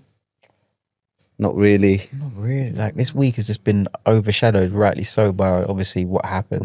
And, yeah, man. You got to give it to them both, man. Yeah. God Maybe bless them. Mbappe for that bicycle kit. It's Nah. not the back page. No, Definitely not. Not after that AI. Not after he AI'd in the crowd. Yeah, that's mad, bro. maybe homegirl coming from Liverpool over to Arsenal. So Oh, I was hoping see. that didn't come into this, but I Yeah. couldn't believe it. I was upset. she's come back. She Oh, was at for Arsenal. that. Yeah, What's what's her name? Taylor. Taylor Hines. Taylor Taylor Hines. She, Yeah. she, She's she, man. Caribbean or black or something. She's black, right? Yeah, she's black. So basically, I was listening to something today and there was some outrage about the fact that the women's Arsenal team is predominantly white. And the only black player that they had is on loan. So they're like, So we got to bring up- So they Bring got some some tea out there. Bring some tea out there. Bring Taylor home. I think she's a left back, Yeah, she but there's is. two people in their position. She can also play right back, but Arsenal have like the best right back in the league or whatever. So it's a diversity thing. She's Liverpool captain as well. Yeah, Crazy she was. work. And I think knock, she went on different a knock, free as innit? well. Yeah. Different knock. So, Yeah, you like it. Different knock. Yeah. Yeah, big up Silva Mendy, man, for making You know the right Super decision. Mendy? Here we go. Yeah, you Here's knew a that. I go, think bro. so. My So he man. played last Yeah, one on yeah, go on. Super Mendy. Apparently, when Arsenal went in for Marino last summer, they tried to get Zubimendi at the same time. But obviously, Sosa weren't trying to have that. So they made like an agreement saying, we're going to come out for you this year, hence why he didn't go to Liverpool. Fair play. Wow. Fair play to him, mate. Different Obviously, knock, he wants to be there with his buddy. You know what I mean? Different knock. I don't know what kind of knocks they're doing over at Arsenal. Yeah. Knock, whatever. Yeah, let's just hope it, man. Obviously, being a champion wasn't for him, innit? I There's a- don't know what to Let's say. just hope it translates, man. Let's do the rest of our business and let's hope Yeah. we can compete, man. Because Yeah. I don't want us to drop out of the top four, which I think we will do if we don't do the right business. You think it's that Yeah, I think it's that. serious? That's It's like Man United dropping out So of what? the If I don't get Premier. so Chelsea if I don't in the get mix. if I don't get my striker. No, if but we you don't know get the our striker winger, comes. and I get my Madueke. We're dropping up. We're dropping You know out the of the top strikers four. coming. Though, bro. yeah, we know the Yeah, strikers yeah. covered Well, if I anyway. get my striker, None, then yeah. obviously we're not going anywhere. All right, cool. Obviously, special shout out to London Athletic. This is my hat trick. Mike's. Man, that's my third No, I one. forgot you to do Mount Rushmore. Oh, the Mount Rushmore. It's all right. No, they can come back. Yeah, exactly. They I got can have a mine. think. I I got don't mine. want to put. But have you got yours? I got mine. Are you on the wait for that? You know what? Let me just quickly bust there. Go on. man. Go on. Do yours then. Yeah, London yeah. All right, Athletic, so go look, on. standardly, Lionel Messi, Yeah, standard. Cristiano Ronaldo, Yep. Okay. yeah. Number 3, Ronaldinho, Yeah. my favourite football player of all time. The fourth one, oh my God, I went so far, up, down, left, right, all over the place. Romario was in there, Yeah. Henry was in there, Okay. Zidane was in there. Yeah. But- Yeah. All good honourable mentions. I settled, and I'm sorry, but I settled on Steven Gerrard. Oh my What? god. So you did the Again, fight as well? you did fights. Because Steven, like, just one of the Just- one of the best. Listen, it's through my lens. I know. But Bro, so through you my, no, I thought mentioned about for me. Romario, Henry, Yeah. Zidane, and then you went and settled on Gerrard. And I'll tell you why. And this is what Madonna. you extended the podcast Because for. he. Hey, we're running over I'll time. I'll tell you why. I'm going to tell you why, yeah? I'm going to tell you why, yeah? Because without Stevie G, Liverpool probably wouldn't even be on this podcast right now. I'll probably be sitting with Brentford and them, man, there. Because that guy literally overperformed and dragged us into relevant conversations for about a decade when he shouldn't have been able to. Like, if about another celebration, yeah, beauty! Like, what a hit, son, what a... Like, that's Stevie G, bruv. You He know scored what, a header yeah? in the final, that goal in the FA Cup final in the 93rd minute when he had cramp and just dropped it, he just smashed it 30 yards. You can't Yeah. play right back, play left back, play ACM, play CM, play DM, play second striker. Listen, It's funny because can't talk. Cuffy that's been on the pod before as well. He's a Liverpool fan. He sent me a long voice note after he was cussing Marley Marl's Andy Herrera pick, and he said the same thing. He put Gerrard in there, but I think you guys have just got a sentimental attachment to. But he said because they won a Carabao Cup, man, or Europa League. I'm talking about a Champions League. I'm talking about FA Cup. I'm talking about everything but. I don't even think But- Gerrard touches goals, but- let alone having Gerrard. Scholes on is up there. Yeah, having for sure. Gerrard on the Mount Yeah, Rushmore. yeah. Yeah, exactly. This is my Mount Rushmore. If I was saying Busquets. it, this is just because emotionally, I just couldn't not put Stevie on there. Yeah. But if I wasn't going emotionally with that as well, which I have done, Romario, man. What about you quickly, Mike? For me, Messi should be there, but Yeah. I'm not going to put him on there because I'm more of a CR7 fan. All right. Now, I do understand that Messi's the GOAT. I get it. I'll happily hand it over to him. But for me, I'm more of a CR7 guy. How you get to about my Mount So- Rushmore and Messi? yeah, ain't on so- yours? That's mad. But let's listen to the rest. CR7 for me. Yeah. CR7 for me. Ronaldinho for me is probably one of the best players I've ever watched play. I'm gonna. Do you know what it is? I'm gonna say Thierry. Okay. I'm gonna say Thierry. Like, and the last one for me was either out of R9 and Zinedine Zidane. And the reason I'm leaving R9 off is purely because of what injuries took away from him. And I have to go Zidane just purely because for me, he is the greatest midfielder I've ever seen. I don't think we are going to see another midfielder better than Zidane. What? Not Stevie G? Yeah, no chance. Doesn't even lace his boots. Like Zidane for me is the best CM I've ever seen. Like, and I think I will ever see play. Like he's just different kettle. He's the best midfielder we've ever seen. Have you watched them? So hold on, wait. So you're gonna let this guy leave Lionel Messi off Mount Rushmore, and then even not say nothing. You know what it was? Yeah, Messi gets an honourable mention. I was wrestling with it, but then the rest of his Mount Rushmore, they're out there. It kind of garnered respect. I could understand. Zidane could have easily sat on my Mount Rushmore instead of Stevie G. But you didn't. You put Stevie G there. But he took Messi. Bruv, Messi or Zidane? Are you out of your mind? No, do you know? I think for me, because playing football, I play centre mid. Oh, so you So for me, it's like for me, Zidane has to like he is the greatest midfielder I have ever seen. You had one slot for Messi or CR7. That was and that's the way I did it. It was Messi or CR7, and Messi gets an honourable mention, but I'm just more of a CR7 fan. Yeah. And that's it. Fair. So personal preference. yeah, Personal preference, isn't it? So his personal preference. Listen.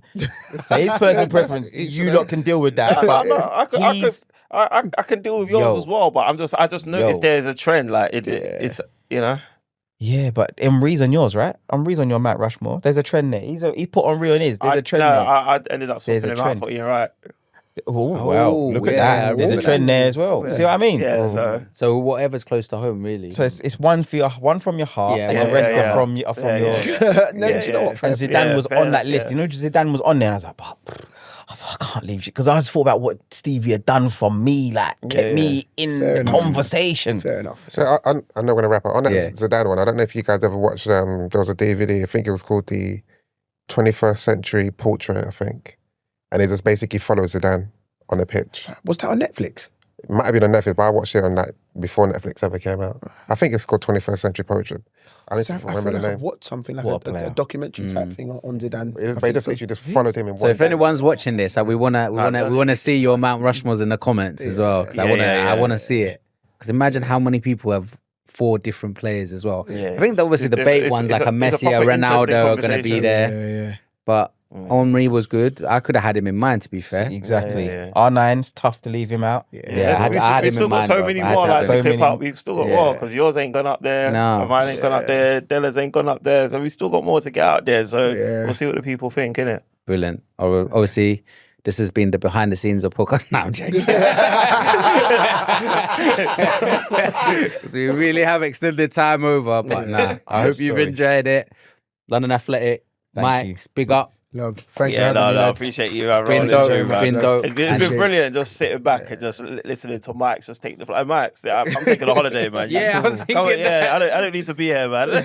You weren't looking at him like, I was like, that's my brother. Give us an Arteta segment and I promise you, me and Strides will be at loggerheads. Because that's where He avoided it though. He stayed away from Arteta. Because I'm not here to bash the fella. Pause. I just, on that note, please catch us same time, same place next week. We out, guys.